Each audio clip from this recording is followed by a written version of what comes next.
ಒಂದು ಸ್ವಾಗತವನ್ನು ಪಕ್ಷದ ನಾಯಕರುಗಳು, ಆಡಳಿತ ಪಕ್ಷದ ನೇತಾರರು ಎಲ್ಲರೂ ಈ ಸಭೆಗೆ ಬಂದಿದ್ದಾರೆ. ಅವ್ರನ್ನೆಲ್ಲ ಸ್ವಾಗತಿಸಲಿಕ್ಕೆ ಮಾಜಿ ಶಾಸಕರು, ಜಿಲ್ಲಾ ಪರಿಷತ್ತು, ಎಲ್ಲರಿಗಿಂತ ಪಂಚಾಯಿತಿ ಅಧ್ಯಕ್ಷರು ಮತ್ತು ಸದಸ್ಯರು ಬಂದಿದ್ದಾರೆ. ಅವ್ರನ್ನೆಲ್ಲ ಈಗ ಸ್ವಾಗತ ಮಾಡಲಿಕ್ಕೆ ನಮ್ಮ ರಘು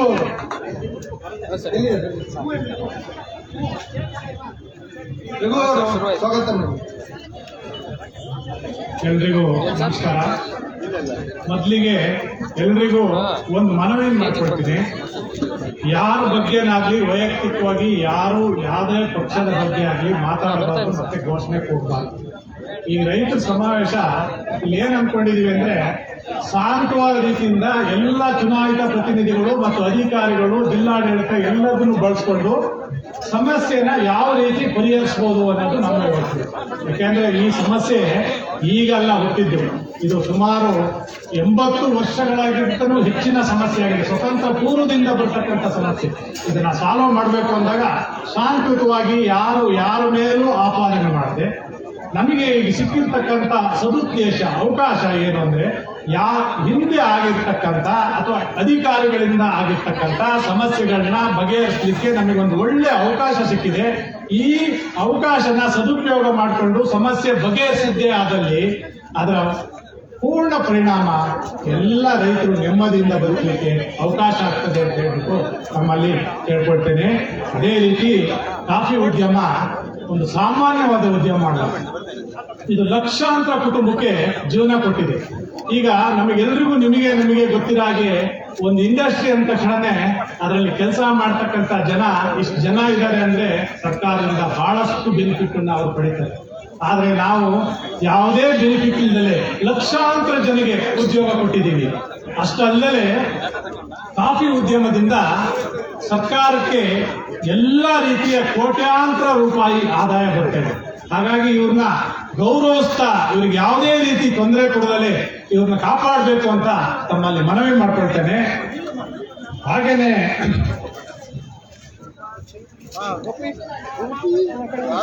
ಇವತ್ತಿನ ಈ ಬೃಹತ್ ಸಮಾವೇಶದಲ್ಲಿ ರೈತರು, ಬೆಳೆಗಾರರು, ಕಾರ್ಮಿಕರು, ನಿವೇಶನ ರೈತರು, ಜನರು ಇವರೆಲ್ಲರೂ ಸೇರಿದ್ದಾರೆ.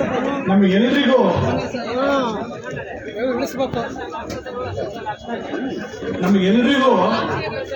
ಕೃತಕವಾಗಿ ಬಂದಿರ್ತಕ್ಕಂಥ ಕಾಯಿಲೆ. ಏನ್ ಕಾಯಿಲೆ ಅಂದ್ರೆ ಅರಣ್ಯ ಕಾಯಿಲೆ ಮತ್ತು ಕಂದಾಯ ಕಾಯಿಲೆ. ಇದು ಯಾವುದು ಹುಟ್ತಾ ಬಂದಿದ್ದಲ್ಲ, ಮಾಡ್ತಾ ಹಾಗೇನೆ ಏನ್ ಸಮಸ್ಯೆ ಆಗಿದೆ ಅಂತಂದಿದ್ದು ಹಲವಾರು ವರ್ಷಗಳ ಸಮಸ್ಯೆ ಇರೋದ್ರಿಂದ ಇದನ್ನು ಪರಿಹರಿಸಲಿಕ್ಕೆ ನಾವು ಯೋಚನೆ ಮಾಡಬೇಕು. ಸುಮ್ಮನೆ ಅರಣ್ಯ ಕಾಯ್ದೆ ಅಂದ್ರೆ ಏನು ಅಂತ ನಮ್ಮ ತಲೆಗೆ ಬರ್ತದೆ. Section 1 deemed, Mullayanagiri, social forest, Kasturi Ranga. ಹಾಗೆ ಕಂದಾಯ ಕಾಯ್ದೆ ಅಂತ ತಕ್ಷಣ ನಮಗೆ ನೆನಪು ಬರ್ತದೆ ನಮೂನೆ 50, 53, 57, ಕಾಫಿ ಲೀಸು 1 to 5, ಕೋಡು ಮತ್ತೆ ಬ್ರ್ಯಾಂಡ್ ವಜಾ. ಇವೆಲ್ಲ ಸಮಸ್ಯೆಗಳು ನಮ್ಮ ಮುಂದೆ ಬರ್ತದೆ. ಇದಕ್ಕೆಲ್ಲದನ್ನು ನಾವು ಉತ್ತರ ಕಂಡುಹಿಡ್ಕೋಬೇಕು ಅನ್ನೋದೇ ಇವತ್ತಿನ ಈ ಸಮಾವೇಶದ ಉದ್ದೇಶ.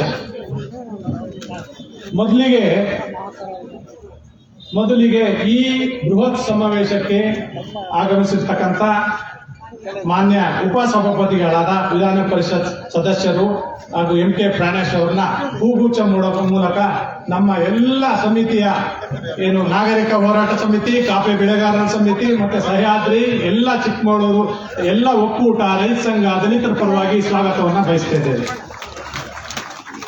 ಹಾಗೇನೆ ನಾನು ಈ ಸ್ವಾಗತ ಮಾಡ್ತಾ ಕೆಲವೊಂದು ಪ್ರಶ್ನೆನ ತಮ್ಮೆಲ್ಲರ ಗಮನಕ್ಕೆ ಬಿಡ್ಲಿಕ್ಕೆ ಇಷ್ಟಪಡ್ತೇನೆ.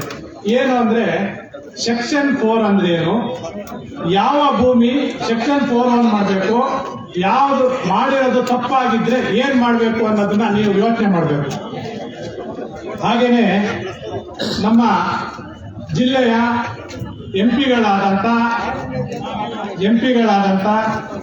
ಕೋಟಾ ಶ್ರೀನಿವಾಸ ಪೂಜಾರಿ ಅವರು, ಇವರು ಸಾಮಾನ್ಯ ಜನಗಳ ಒಟ್ಟಿಗೆ ಬೆರೆಯುವಂತ ನಮ್ಮೆಲ್ಲರ ಆತ್ಮೀಯರು ಆದಂತ ಇವ್ರನ್ನ ಹೃತ್ಪೂರ್ವಕವಾಗಿ ಸ್ವಾಗತ ಮಾಡ್ತಾ ಇದ್ದೇನೆ ಸಮಿತಿ ವತಿಯಿಂದ. ಹಾಗೆ ನಮ್ಮ ಮೆಚ್ಚಿನ ಶಾಸಕರು, ಚಿಕ್ಕಮಗಳೂರು ತಾಲೂಕಿನ ಶಾಸಕರಾದಂಥ HD ತಮ್ಮಯ್ಯನವರು ಶಾಸಕರು, ಇವ್ರನ್ನೂ ಕೂಡ ನಮ್ಮ ಸಮಿತಿ ವತಿಯಿಂದ ಹಾರ್ದಿಕವಾಗಿ ಸ್ವಾಗತ ಬಯಸ್ತೇನೆ. ಅದೇ ರೀತಿ ನಿಮ್ಮೆಲ್ಲರ ಮೆಚ್ಚಿನ ಶಾಸಕರು ಆದಂತ ಮಾನ್ಯ ಶ್ರೀ ಟಿ.ಡಿ. ರಾಜೇಗೌಡರು, ಶೃಂಗೇರಿ ಶಾಸಕರು, ಇವರನ್ನು ಕೂಡ ಬೆಳೆಗಾರರ ಪರವಾಗಿ ಮತ್ತು ರೈತ ಸಂಘಟನೆಯ ಪರವಾಗಿ ಮತ್ತು ಎಲ್ಲ ರಾಜಕೀಯ ಪಕ್ಷಗಳ ಪರವಾಗಿ ಸ್ವಾಗತವನ್ನ ಬಯಸ್ತೇನೆ. ಅದೇ ರೀತಿ ಇನ್ನೋರ್ವ ಶಾಸಕರು ಕೆ.ಎಸ್. ಆನಂದ್, ಕಡೂರು ಕ್ಷೇತ್ರದ ಶಾಸಕರು, ಇವರನ್ನು ಕೂಡ ಈ ಸಭೆಗೆ ಹೃತ್ಪೂರ್ವಕವಾಗಿ ಸ್ವಾಗತವನ್ನ ಬಯಸ್ತೇನೆ. ಅದೇ ರೀತಿ ಈ ಮಹಿಳಾ ಶಾಸಕಿಯಾದಂತ ಶ್ರೀಮತಿ ನಯನಾ ಮೋಟಮ್ಮ, ಮೂಡಿಗೆರೆ ಶಾಸಕರು, ಇವರನ್ನು ಕೂಡ ಈ ಸಭೆಗೆ ಹೃತ್ಪೂರ್ವಕವಾಗಿ ಸ್ವಾಗತವನ್ನ ಬಯಸ್ತೇನೆ. ಅದೇ ರೀತಿ ನಮ್ಮ ವಿಧಾನ ಪರಿಷತ್ ಸದಸ್ಯರು, ನಿಮ್ಮೆಲ್ಲರ ಅಣ್ಣ ಸಿ.ಟಿ. ರವಿ ಅವರು ಕೂಡ ಬಂದಿದ್ದಾರೆ. ಅವರಿಗೂ ಕೂಡ ಸಮಿತಿ ವತಿಯಿಂದ ಮತ್ತು ಬೆಳೆಗಾರರ ವತಿಯಿಂದ ಮತ್ತು ಎಲ್ಲ ಈ ಹೋರಾಟದಲ್ಲಿ ಭಾಗಿಯಾದ ಎಲ್ಲರ ವತಿಯಿಂದನೂ ಹಾರ್ದಿಕವಾದ ಸ್ವಾಗತವನ್ನು ಬಯಸ್ತೇನೆ. ಅದೇ ರೀತಿ ಇನ್ನೊಬ್ಬರು ವಿಧಾನ ಪರಿಷತ್ ಸದಸ್ಯರು ಎಸ್.ಎಲ್. ಭೋಜೇಗೌಡರು, ಇವರನ್ನು ಕೂಡ ನಾನು ಈ ಸಮಾವೇಶಕ್ಕೆ ಹಾರ್ದಿಕವಾಗಿ ಸ್ವಾಗತವನ್ನ ಬಯಸ್ತಾ ಇದ್ದೇನೆ. ಇವರು ಕಾರಣಾಂತರದಿಂದ ಬರಲು ಕಷ್ಟವಾಗಿದೆ ಅಂತ ಹೇಳಿದ್ದಾರೆ, ನಮ್ಮ ಜೊತೆ ಇದ್ದೀವಿ ಅಂತ ಹೇಳಿದ್ದಾರೆ. ಹಾಗಾಗಿ ಇವ್ರನ್ನೂ ಕೂಡ ಆತ್ಮೀಯವಾಗಿ ಸ್ವಾಗತವನ್ನು ಬಯಸ್ತೇನೆ.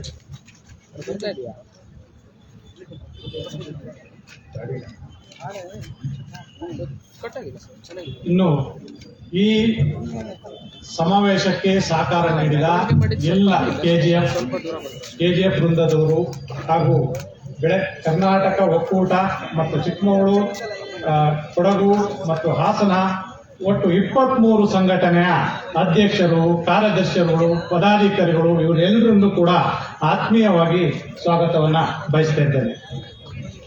ಹಾಗೆ ಅದೇ ರೀತಿ ಮಾಜಿ MLCಗಳಾದ ಕಾಂಗ್ರೆಸ್ ಪಕ್ಷದ ಮುಂಚೂಣಿ ನಾಯಕರು ಆದ ನಮ್ಮ ಗಾಯತ್ರಿ ಶಾಂತೇಗೌಡರು ಬಂದಿದ್ದಾರೆ, ಅವರಿಗೂ ಕೂಡ ಸ್ವಾಗತವನ್ನ ಬಯಸ್ತಾ ಇದ್ದೇನೆ. ಅದೇ ರೀತಿ ಮಾಜಿ MLAಗಳಾದ ಕುಮಾರಸ್ವಾಮಿ ಅವರು ಬಂದಿದ್ದಾರೆ, ಅವರಿಗೂ ಕೂಡ ಸ್ವಾಗತವನ್ನ ಬಯಸ್ತೇನೆ. ಅದೇ ರೀತಿ ನಮ್ಮ ಮಾಜಿ ಮೂಡಿಗೆರೆ ಶಾಸಕರಾದ ನಿಂಗಯ್ಯನವರು ಬಂದಿದ್ದಾರೆ, ಅವರಿಗೂ ಕೂಡ ಸಮಿತಿ ವತಿಯಿಂದ ಮಾಜಿ ಮಂತ್ರಿಗಳು ಹಾಗೂ ನಮ್ಮೆಲ್ಲರ ಆತ್ಮೀಯ ನಾಯಕರು, ಅವರಿಗೂ ಕೂಡ ಸ್ವಾಗತವನ್ನ ಬಯಸ್ತಿದ್ದೇನೆ. ಅದೇ ರೀತಿ ನಮ್ಮ ಕಾಫಿ ಬೋರ್ಡಿನ ಅಧ್ಯಕ್ಷರಾದಂತ ದಿನೇಶ್ ಅವರು ಬಂದಿದ್ದಾರೆ, ಅವರಿಗೂ ಕೂಡ ಸಮಿತಿ ವತಿಯಿಂದ ಸ್ವಾಗತವನ್ನ ಬಯಸ್ತಾ ಇದ್ದೇನೆ. ಅದೇ ರೀತಿ ವಕೀಲರ ಸಂಘದ ಅಧ್ಯಕ್ಷರು, ಕಾರ್ಯದರ್ಶಿಗಳು, ಈ ಪದಾಧಿಕಾರಿಗಳು ಈ ಸಮಾವೇಶಕ್ಕೆ ಆಗಮಿಸುತ್ತಾರೆ, ಅವರಿಗೂ ಕೂಡ ಹಾರ್ದಿಕವಾದ ಸ್ವಾಗತವನ್ನ ಬಯಸ್ತಾ ಇದ್ದೇನೆ. ಅದೇ ರೀತಿ ಕಾಫಿ ಬೋರ್ಡ್ ಮೆಂಬರ್ ಆದಂತ ಮಹಾಬಲ್ ಅವರು ಕೂಡ ಈ ಹೋರಾಟಕ್ಕೆ, ಈ ಸಮಾವೇಶಕ್ಕೆ ಆಗಮಿಸುತ್ತಾರೆ, ಅವರಿಗೂ ಕೂಡ ಸ್ವಾಗತವನ್ನ ಬಯಸ್ತಿದ್ದೇನೆ. ಅದೇ ರೀತಿ ನಮ್ಮ ಜಿಲ್ಲಾ ಮುಖಂಡರಾದ ದೇವರಾಜ್ ಅವರು ಬಂದಿದ್ದಾರೆ, ಅವರಿಗೂ ಕೂಡ ಸ್ವಾಗತವನ್ನ ಬಯಸ್ತಿದ್ದೇನೆ. ಹಾಗೆ ಮೂರ್ತಿಯಣ್ಣ ಅವರು ಬಂದಿದ್ದಾರೆ, ಅವರಿಗೂ ಕೂಡ ಸ್ವಾಗತವನ್ನ ಬಯಸ್ತಿದ್ದೇನೆ. ನಮ್ಮ ಡಾಕ್ಟರು ಸಹ, ಕೃಷ್ಣೇಗೌಡರು ಸಹ ಬಂದಿದ್ದಾರೆ, ಅವರಿಗೂ ಕೂಡ ಸ್ವಾಗತವನ್ನ ಬಯಸ್ತಿದ್ದೇನೆ. ಈ ಹೋರಾಟಕ್ಕೆ ಪರೋಕ್ಷವಾಗಿ ಪ್ರತ್ಯಕ್ಷವಾಗಿ ಸಹಕಾರ ನೀಡಿದ ಎಲ್ಲ ಸಂಘಟನೆ ಮಿತ್ರರಿಗೂ ಕೂಡ ಸ್ವಾಗತವನ್ನ ಬಯಸ್ತೇನೆ. ಅದೇ ರೀತಿ ಮಾಧ್ಯಮ ಮಿತ್ರರು ಮತ್ತು ಪ್ರಿಂಟಿಂಗ್ ಮೀಡಿಯಾ ಮತ್ತು ಟಿವಿ ಮಾಧ್ಯಮದವರು ಬಂದಿದ್ದಾರೆ, ಅವರಿಗೂ ಕೂಡ ಸ್ವಾಗತವನ್ನ ಬಯಸ್ತೇನೆ. ಹಾಗೆ ಜೊತೆಗೆ ನಮ್ಮ ಪೊಲೀಸ್ ಇಲಾಖೆ ಅವರನ್ನು ಕೂಡ ಆತ್ಮೀಯವಾಗಿ ಸ್ವಾಗತವನ್ನ ಬಯಸ್ತೇನೆ. ಅದೇ ರೀತಿ BSP ಪಕ್ಷದ ಮುಖಂಡರು ಆದ ರಾಧಾಕೃಷ್ಣ ಅವರು ಬಂದಿದ್ದಾರೆ, ಅವರ ಪಕ್ಷದ ಎಲ್ಲ ಕಾರ್ಯಕರ್ತರು, ಪದಾಧಿಕಾರಿಗಳನ್ನು ಸ್ವಾಗತಿಸುತ್ತೇನೆ. ಅದೇ ರೀತಿ ಕಾಂಗ್ರೆಸ್ ಪಕ್ಷದ ಎಲ್ಲ ಪದಾಧಿಕಾರಿಗಳು, ಕಾರ್ಯಕರ್ತರು ಈ ಸಭೆಗೆ ಆಗಮಿಸಿದ್ದಾರೆ, ಅವರೆಲ್ಲರನ್ನೂ ಕೂಡ ಆತ್ಮೀಯವಾಗಿ ಹೋರಾಟ ಸಮಿತಿ ಪರವಾಗಿ ಸ್ವಾಗತವನ್ನು ಬಯಸ್ತೇನೆ. ಅದೇ ರೀತಿ ಬಿಜೆಪಿಯ ಎಲ್ಲ ಪದಾಧಿಕಾರಿಗಳು ಹೆಚ್ಚಿನ ಸಂಖ್ಯೆಯಲ್ಲಿ ಬಂದಿದ್ದೀರಿ, ನಿಮಗೂ ಕೂಡ ಆತ್ಮೀಯವಾಗಿ ಸ್ವಾಗತವನ್ನ ಬಯಸ್ತೇನೆ. JDSನ ಕಾರ್ಯಕರ್ತರು, ಅಧ್ಯಕ್ಷರು, ಮುಖಂಡರು ಆದಂತ ಮಂಜೇಗೌಡರು ಮತ್ತು ಇತರರು ಕೂಡ ಹೆಚ್ಚಿನ ಸಂಖ್ಯೆಯಲ್ಲಿ ಬಂದಿದ್ದೀರಿ, ನಿಮಗೂ ಕೂಡ ಸಮಿತಿ ವತಿಯಿಂದ ಸ್ವಾಗತವನ್ನ ಬಯಸ್ತೇನೆ. ಡಾಕ್ಟರ್ ವಿಜಯ್ ಕುಮಾರ್ ಅವರು ಬಂದಿದ್ದಾರೆ, ಕಾಂಗ್ರೆಸ್ ಪಕ್ಷದ ಮುಖಂಡರು, ಅವರನ್ನು ಕೂಡ ಸಮಿತಿ ಪರವಾಗಿ ಸ್ವಾಗತವನ್ನ ಬಯಸ್ತೇನೆ. ಜಿಲ್ಲಾ ಒಕ್ಕಲಿಗರ ಸಂಘದ ಅಧ್ಯಕ್ಷರಾದಂತ ಸ್ನೇಹಿತರು ಆದಂತ T. ರಾಜಶೇಖರ್ ಅವರು ನಮಗೆ ಎಲ್ಲಾ ರೀತಿಯ ಹೆಚ್ಚಿನ ಸಹಕಾರವನ್ನ ನೀಡುವುದರ ಮೂಲಕ ನಮಗೆ ಆತ್ಮೀಯವಾಗಿ ಸಪೋರ್ಟ್ ಮಾಡಿದ್ದಾರೆ. ಅವ್ರನ್ನೂ ಕೂಡ ಆತ್ಮೀಯವಾಗಿ ಸಮಿತಿ ವತಿಯಿಂದ ಸ್ವಾಗತವನ್ನ ಬಯಸ್ತೇನೆ. ಅದೇ ರೀತಿ ಮಹಿಳಾ ಸಂಘ, ಜಿಲ್ಲಾ ಒಕ್ಕಲಿಗರ ಮಹಿಳಾ ಸಂಘ, ನಮಗೆ ಮೊದಲಿಗೆ ಮಹಿಳೆಯರು ನಾವು ನಿಂತು ನಿಮ್ ಜೊತೆ ಕೈ ಜೋಡಿಸ್ತೇವೆ, ನಿಮ್ಮ ಹೋರಾಟಕ್ಕೆ ನಮ್ಮ ಸಪೋರ್ಟ್ ಇದೆ ಅಂತ ಹೇಳ್ಬಿಟ್ಟು ಹೆಚ್ಚಿನ ಸಂಖ್ಯೆಯಲ್ಲಿ ಬಸ್ ಮಾಡೋದರ ಮೂಲಕ ವಾಲಂಟಿಯರ್ ಆಗಿ ಅವರು ಬಂದಿದ್ದಾರೆ. ರೀನಾ ಸುಜೇಂದ್ರ ಅವರು ಅಧ್ಯಕ್ಷರು ಅಂತ ಕಾಣ್ತದೆ. ಅವರ ಎಲ್ಲ ತಂಡದವರಿಗೂ ಹಾರ್ದಿಕವಾದ ಸ್ವಾಗತವನ್ನ ಹಾಗೂ ಶುಭಾಶಯವನ್ನು ಸಹ ತಿಳಿಸ್ತೇನೆ. ಈ ಸಿಪಿಐ ಪಕ್ಷದ ಎಲ್ಲ ಪದಾಧಿಕಾರಿಗಳು, ಅಧ್ಯಕ್ಷರು, ಕಾರ್ಯದರ್ಶಿಗಳು, ಇತರೆ ಇರ್ತಕ್ಕಂಥ ಎಲ್ಲ ಮುಖಂಡರನ್ನು ಕೂಡ ಈ ಸಭೆಗೆ ಆಹ್ವಾನಿಸ್ತೇನೆ. ರಾಧಕ್ಕ ಅವರು ಕೂಡ ಈ ಸಭೆಗೆ ಬರುವಲ್ಲಿದ್ದಾರೆ. ಅವರಿಗೂ ಕೂಡ ಆತ್ಮೀಯಾಗಿ ಸ್ವಾಗತವನ್ನ ಬಯಸ್ತೇನೆ. ಜಿಲ್ಲೆಯ ಒಟ್ಟು ಎಲ್ಲ 10 ಕಾಫಿ ಬೆಳೆಗಾರರ ಸಂಘದ ಎಲ್ಲ ಪದಾಧಿಕಾರಿಗಳು, ಅಧ್ಯಕ್ಷರು, ಕಾರ್ಯದರ್ಶಿಗಳು, ಉಪಾಧ್ಯಕ್ಷರು ಎಲ್ಲರನ್ನೂ ಕೂಡ ಆತ್ಮೀಯವಾಗಿ ಸ್ವಾಗತವನ್ನ ಬಯಸ್ತೇವೆ. ಇನ್ನು ಎಲ್ಲ ಜಿಲ್ಲೆಯ ಇರ್ತಕ್ಕಂಥ ರೈತ ಸಂಘಟನೆಗಳ ಅಧ್ಯಕ್ಷರು, ಕಾರ್ಯದರ್ಶಿಗಳು, ಉಪಾಧ್ಯಕ್ಷರು ಇವರನ್ನೂ ಸಹ ಹಾರ್ದಿಕವಾಗಿ ಸ್ವಾಗತವನ್ನ ಬಯಸ್ತೇವೆ. ದಲಿತ ಸಂಘ ಸಮಿತಿಯ ಎಲ್ಲ ಸದಸ್ಯರಿಗೂ ಕೂಡ ಆತ್ಮೀಯವಾಗಿ ಸ್ವಾಗತವನ್ನ ಬಯಸ್ತೇವೆ. ಅದೇ ರೀತಿಯಾಗಿ ಇಲ್ಲಿ ಆಟೋ ಸಂಘ ಆಗ್ಬೋದು, ವರ್ತಕರ ಸಂಘ ಆಗ್ಬೋದು, ಮೆಡಿಕಲ್ ಸಂಘ ಆಗ್ಬೋದು, ಎಲ್ಲರೂ ನಮಗೆ ಪರೋಕ್ಷವಾಗಿ ಬೆಂಬಲ ನೀಡಿದ್ದಾರೆ.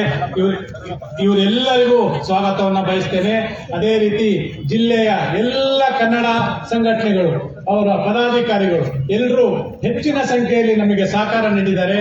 ಅವರೆಲ್ಲರನ್ನೂ ಕೂಡ ಆತ್ಮೀಯವಾಗಿ ಸ್ವಾಗತ ಬಯಸ್ತೇನೆ.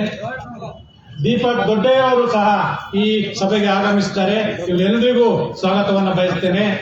ಇಲ್ಲಿ ಯಾರಾದರೂ ಉಳಿದಿದ್ದರೆ ಈ ಹೋರಾಟಕ್ಕೆ ಸಹಕಾರ ನೀಡಿದ, ಪ್ರತ್ಯಕ್ಷವಾಗಿ ಪರೋಕ್ಷವಾಗಿ ನಮ್ಮಗಳಿಗೆ ಸಹಕಾರ ನೀಡಿದಂತ ಎಲ್ಲ ಆತ್ಮೀಯರಿಗೂ ಸಮಿತಿ ವತಿಯಿಂದ ಸ್ವಾಗತವನ್ನ ವಹಿಸ್ತಾ ನನ್ನ ಸ್ವಾಗತ ಭಾಷಣವನ್ನ ಮುಗಿಸ್ತೇನೆ.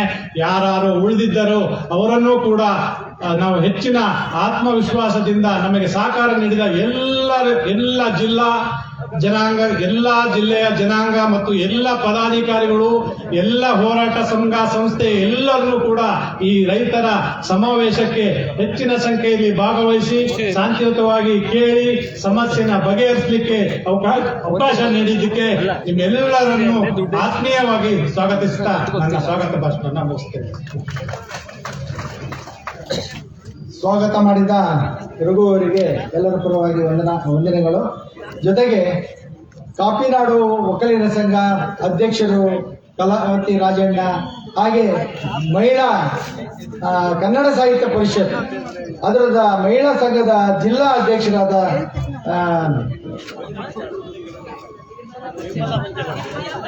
ನಿರ್ಮಲಕ್ಕ, ನೋಡಿ ನಮ್ಮ ನಿರ್ಮಲಾ ಮಂಚೇಗೌಡರು ಅವರು, ಕಲಕ್ಕ ಮತ್ತು ನಿರ್ಮಲಾ ಮಂಚೇಗೌಡರು, ಮತ್ತೆ ಬಾಳೆಹೊನ್ನೂರು ಎನ್ನಾಪುರದಿಂದ ರೇವತಕ್ಕ, ಸಿಟಿ ರೇವತಿ ಅವರು ಶ್ರೀಮತಿ, ಇವರೆಲ್ಲ ಒಂದು ಜೋಶಾಗಿ ಇವತ್ತು ಈ ಸಭೆಗೆ ಬೆಂಬಲವನ್ನು ಸೂಚಿಸಿದ್ದಾರೆ, ರಂಗನ್ನು ಕೊಟ್ಟಿದ್ದಾರೆ. ಹಾಗಾಗಿ ಈಗ ಪ್ರಾರ್ಥನೆಯ ಒಂದು ಕಾರ್ಯಕ್ರಮ, ನಮ್ಮ ಮೂಡಿಗೆರೆಯ ಅಶ್ವಿನಿ ಸಂತೋಷ್ ಸಾರ್ಗೋಡು ಅವ್ರು ಬಂದು ಪ್ರಾರ್ಥನೆ ಮಾಡಿ ಈ ಸಭೆಗೆ ಒಂದು ಪ್ರಾರ್ಥನೆ ಮುಖಾಂತರ ಚಾಲನೆ ಕೊಡಬೇಕು ಅಂತ ತಮ್ಮೆಲ್ಲರ ಕೇಳ್ಕೊಂಡು. ಅಶ್ವಿನಿ ಅವರು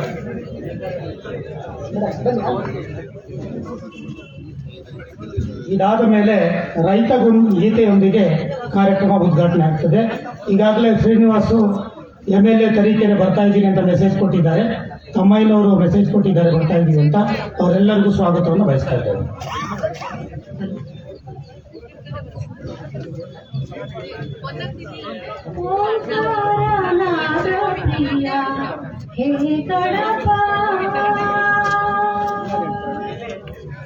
ಓಂಕಾರ ನಾದ ಪ್ರಿಯ ಹೇ ಗಣಪ ಸಾಕಾರ ವಂದನೆ ಹೇ ಗಣಪ.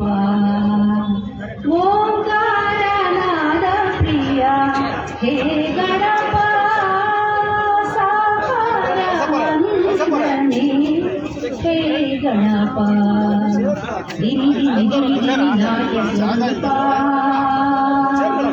ನಿನಗಿದು ಅರ್ಪಣೆ ಭಕ್ತಿಯ ಧೂಪ ಹೇ ಪ್ರಭು, ನಿನಗಿದು ನಮ್ಮ ನಮಸ್ಕಾರ ಹೇ ಪ್ರಭು.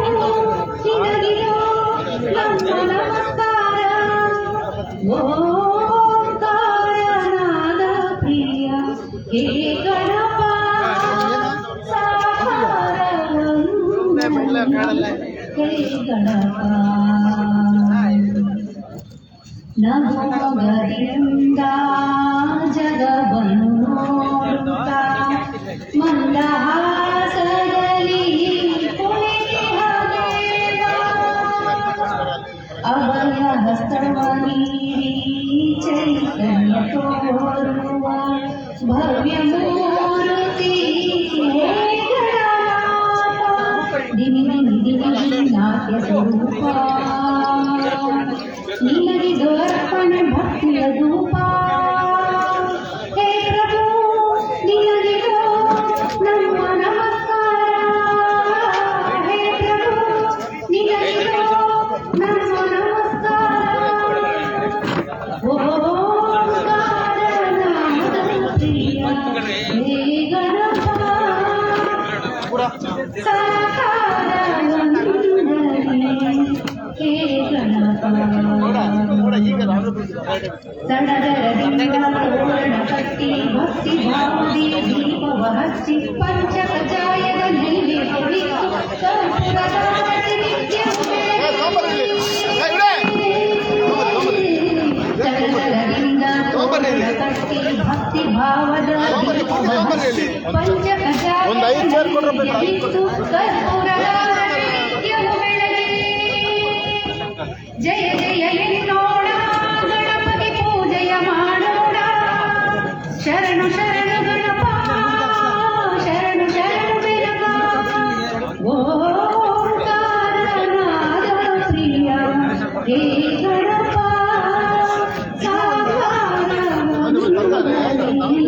ಹೇ ಗಣಪ ಓಂಕಾರನಾದ ಪ್ರಿಯ ಹೇ ಗಣಪ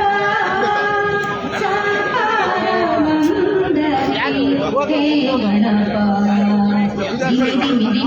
ನಾಟ್ಯ ಸ್ವರೂಪ ನಿನಗಿದು ಅರ್ಪಣೆ ಭಕ್ತಿಯ ಧೂಪ ಹೇ ಪ್ರಭು ನಿನಗಿದು ನಮ್ಮ ನಮಸ್ಕಾರ ಹೇ ಪ್ರಭು ನಿನಗಿದು ನಮ್ಮ ನಮಸ್ಕಾರ ಓಂಕಾರನಾದ ಪ್ರಿಯ ಹೇ ಗಣಪ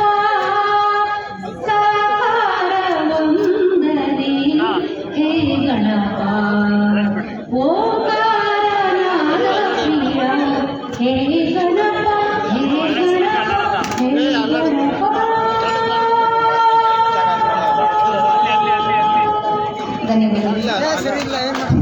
ಧನ್ಯವಾದಗಳು ಅಶ್ವಿನಿಯವರೇ.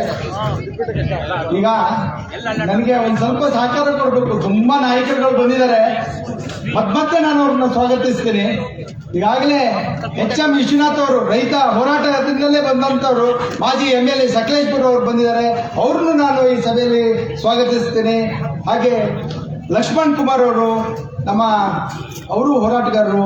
ಹಾಗೇನೆ KJP-ನ ಮಾಜಿ ಅಧ್ಯಕ್ಷರಾದ ಜಯರಾಮ್ ಅವರು ಬಂದಿದ್ದಾರೆ. ಹಾಗೆ ಸಕಲೇಶ್ಪುರದಿಂದ ನಮ್ಮ ಕರ್ನಾಟಕ ಬೆಳೆಗಾರರ ಒಕ್ಕೂಟದ ಪ್ರಧಾನ ಕಾರ್ಯದರ್ಶಿಗಳಾದ ಸುರೇಂದ್ರ ಅವರು ಬಂದಿದ್ದಾರೆ. ಅನೇಕ ಮುಖಂಡರು ಬಂದಿದ್ದಾರೆ. ನನಗೆ ಯಾರಾದ್ರೂ ದಯವಿಟ್ಟು ಅವರ ಹೆಸರುಗಳನ್ನ ಕೊಡ್ತಾ, ಎಲ್ಲರೂ ಪರೋಕ್ಷವಾಗಿ ಪ್ರತ್ಯಕ್ಷವಾಗಿ ನಮಗೆ ಸಹಕಾರ ಕೊಟ್ಟಂತ ಅನೇಕ ನಾಯಕರುಗಳಿದ್ದಾರೆ. ಅವ್ರನ್ನೆಲ್ಲರನ್ನೂ ನಾನು ನನ್ನ ಈ ನಿರೂಪಣೆಯ ಮುಖಾಂತರ ಗುರುತಿಸ್ತೀನಿ. ದಯವಿಟ್ಟು ನನಗೆ ಒಂದು ಸ್ವಲ್ಪ ಹೇಳ್ತೇನೆ. ಹಾಗೇನೆ ವೀರಶೈವ ಮಹಿಳಾ ಸಂಘದ ಶಾಲಿನಿ ಅನಿಲ್ ಅವರು ಬಂದಿದ್ದಾರೆ. ಅವರು ಇಡೀ ಜಿಲ್ಲಾ ಉಪಾಧ್ಯಕ್ಷರು ಮಹಿಳಾ ಸಂಘದ ವೀರಶೈವ ಸಂಘದ ಅವರು ಸಹ ನಮಗೆ ಪರೋಕ್ಷವಾಗಿ ಎಲ್ಲ ಕಡೆ ಪ್ರಚಾರ ಮಾಡಿ ಇದ್ರ ಮನದಟ್ಟು ಮಾಡುವಂತದ್ರಲ್ಲಿದ್ದಾರೆ. ಹಾಗೆ ಜೀವಹೊಸಳ್ಳಿ ಪೂರ್ಣೇಶ್ ಅವರು, ಅವರ ತಂಡನೂ ಬಂದಿದೆ. ಅವ್ರನ್ನು ಇಲ್ಲಿ ಗುರುತಿಸ್ತಾ ನಾನು ಮತ್ತೆ ಗುರುತಿಸ್ತಾ ಇರ್ತೀನಿ. ದಯವಿಟ್ಟು ನನಗೆ ಯಾರ್ಯಾರು ಬಂದಿದ್ದಾರೆ ಸ್ವಲ್ಪ ಹೇಳ್ತಾ ಇರಲಿ. ಈಗ ಒಂದೊಂದೇ ಕಾರ್ಯಕ್ರಮವನ್ನು ಮುಂದುವರ್ಸೋಣ. ಈಗ ನಾವು ಪ್ರಾರ್ಥನೆ ಆಯಿತು. ಈಗ ರೈತಗೀತೆಯಿಂದ ಈ ಕಾರ್ಯಕ್ರಮವನ್ನು ಉದ್ಘಾಟಿಸೋಣ ಅಂತ ಹೇಳ್ತಾ ಎಲ್ಲರೂ ಎದ್ದಿದ್ಕೊಂಡು ರೈತಗೀತೆಗೆ ಒಂದು ಸಹಕಾರ ಕೊಡಬೇಕು ಅಂತ ಕೇಳಿ.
ಕೃಷಿಕ ಸಮಾಜದ ಅಧ್ಯಕ್ಷರಾದ ಅಶೋಕ್ ಕುಮಾರ್ DL ಬಂದಿದ್ದಾರೆ.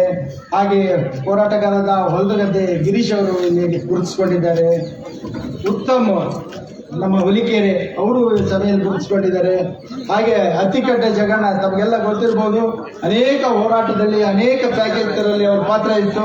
ಅವರು ಸಹ ಈ ಸಭೆಗೆ ಬಂದಿದ್ದಾರೆ. ಅವ್ರನ್ನೂ ನಿಮ್ಮೆಲ್ಲರ ಪರವಾಗಿ ನಾನು ಸ್ವಾಗತಿಸ್ತಾ, ನಮ್ಮ ಆರಾಧ್ಯರು CPI ನಾಯಕರಾದ್ರೂ ಈ ಕಾಫಿಯ ಉದ್ಯಮದ ಬಗ್ಗೆ ಅವರಿಗೆ ಕಳಕಳಿ ಅಂತ ಅವರು ರಾಧಾಕೃಷ್ಣ ಇರ್ಬೋದು, ಆರಾಧ್ಯ ಇರ್ಬೋದು, ಇವರೆಲ್ಲ ಈ ಉದ್ಯಮದ ಬಗ್ಗೆನೂ ಹೋರಾಡ್ತಿದ್ದಾರೆ. ಈ ಉದ್ಯಮ ಉಳಿದ್ರೆ ಎಲ್ಲವೂ ಹಾಗೆ ಅಂತ ಅವ್ರನ್ನೆಲ್ಲ ನಾನು ಇಲ್ಲಿ ಗುರುತಿಸ್ತಾ, ಈಗ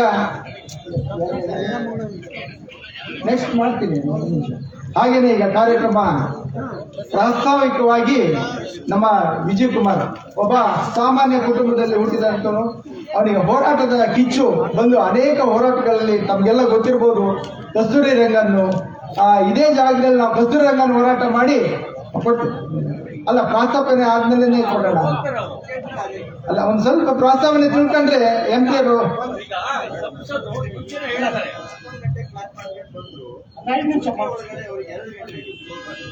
ವಿಚಾರ ಹೇಳಿಲ್ಲ, ಏನು ಗೊತ್ತಾಗೋದಿಲ್ಲ. ಒಂದು ನಿಮಿಷ ದಯವಿಟ್ಟು MP ಅವರು ನಮ್ಮ ಸರ್ಫೆಕ್ಸಿ ಕಾಯ್ದೆನ ಡೆಲ್ಲಿವರೆಗೆ ತಗೊಂಡೋಗಿ ಸಕ್ಸಸ್ ಮಾಡಿದ್ದಾರೆ. ತಾವು ನಮ್ಮ ಅಹವಾಲುಗಳನ್ನ ಕೇಳಿ ನೀವು ಅದಕ್ಕೆ ಮಂಡನೆ ಮಾಡಿ ಹೊರಡಬೇಕು. ದಯವಿಟ್ಟು ನಾನು ಎಲ್ಲರ ಪರವಾಗಿ ನಿಮ್ಗೆ ರಿಕ್ವೆಸ್ಟ್ ಮಾಡ್ತೀನಿ. ಒಂದೇ ನಿಮಿಷ, ಪ್ರಸ್ತಾವನೆ ಭಾರಿ ಜಾಸ್ತಿ ಮಾಡೋದಿಲ್ಲ. ಹಾಗಾಗಿ ನಮ್ಮ ವಿಜಯ್ ಕುಮಾರ್ ಅವರು ಅನೇಕ ಹೋರಾಟ ಮಾಡಿದ್ದಾರೆ. ಅವರು ಇವತ್ತು ಸಮಗ್ರ ಇದನ್ನೆಲ್ಲ ಅಧ್ಯಯನ ಮಾಡಿ ಎಲ್ಲ ರಾಜಕೀಯ ಮುಖಂಡರಿಗೆ ಒಂದು ಪ್ರಾಸ್ತಾವಿಕವಾಗಿ ನಮ್ಮ ಪರವಾಗಿ ಏನಾಗಬೇಕು ಅನ್ನೋದನ್ನ ಒಂದು ತಿಳಿಸ್ತಾರೆ ಅಂತ ಹೇಳ್ತಾ ಅವಕಾಶವನ್ನು ವಿಜಯ್ ಕುಮಾರಿಗೆ ಕೊಡ್ತಾರೆ. 5 ನಿಮಿಷ.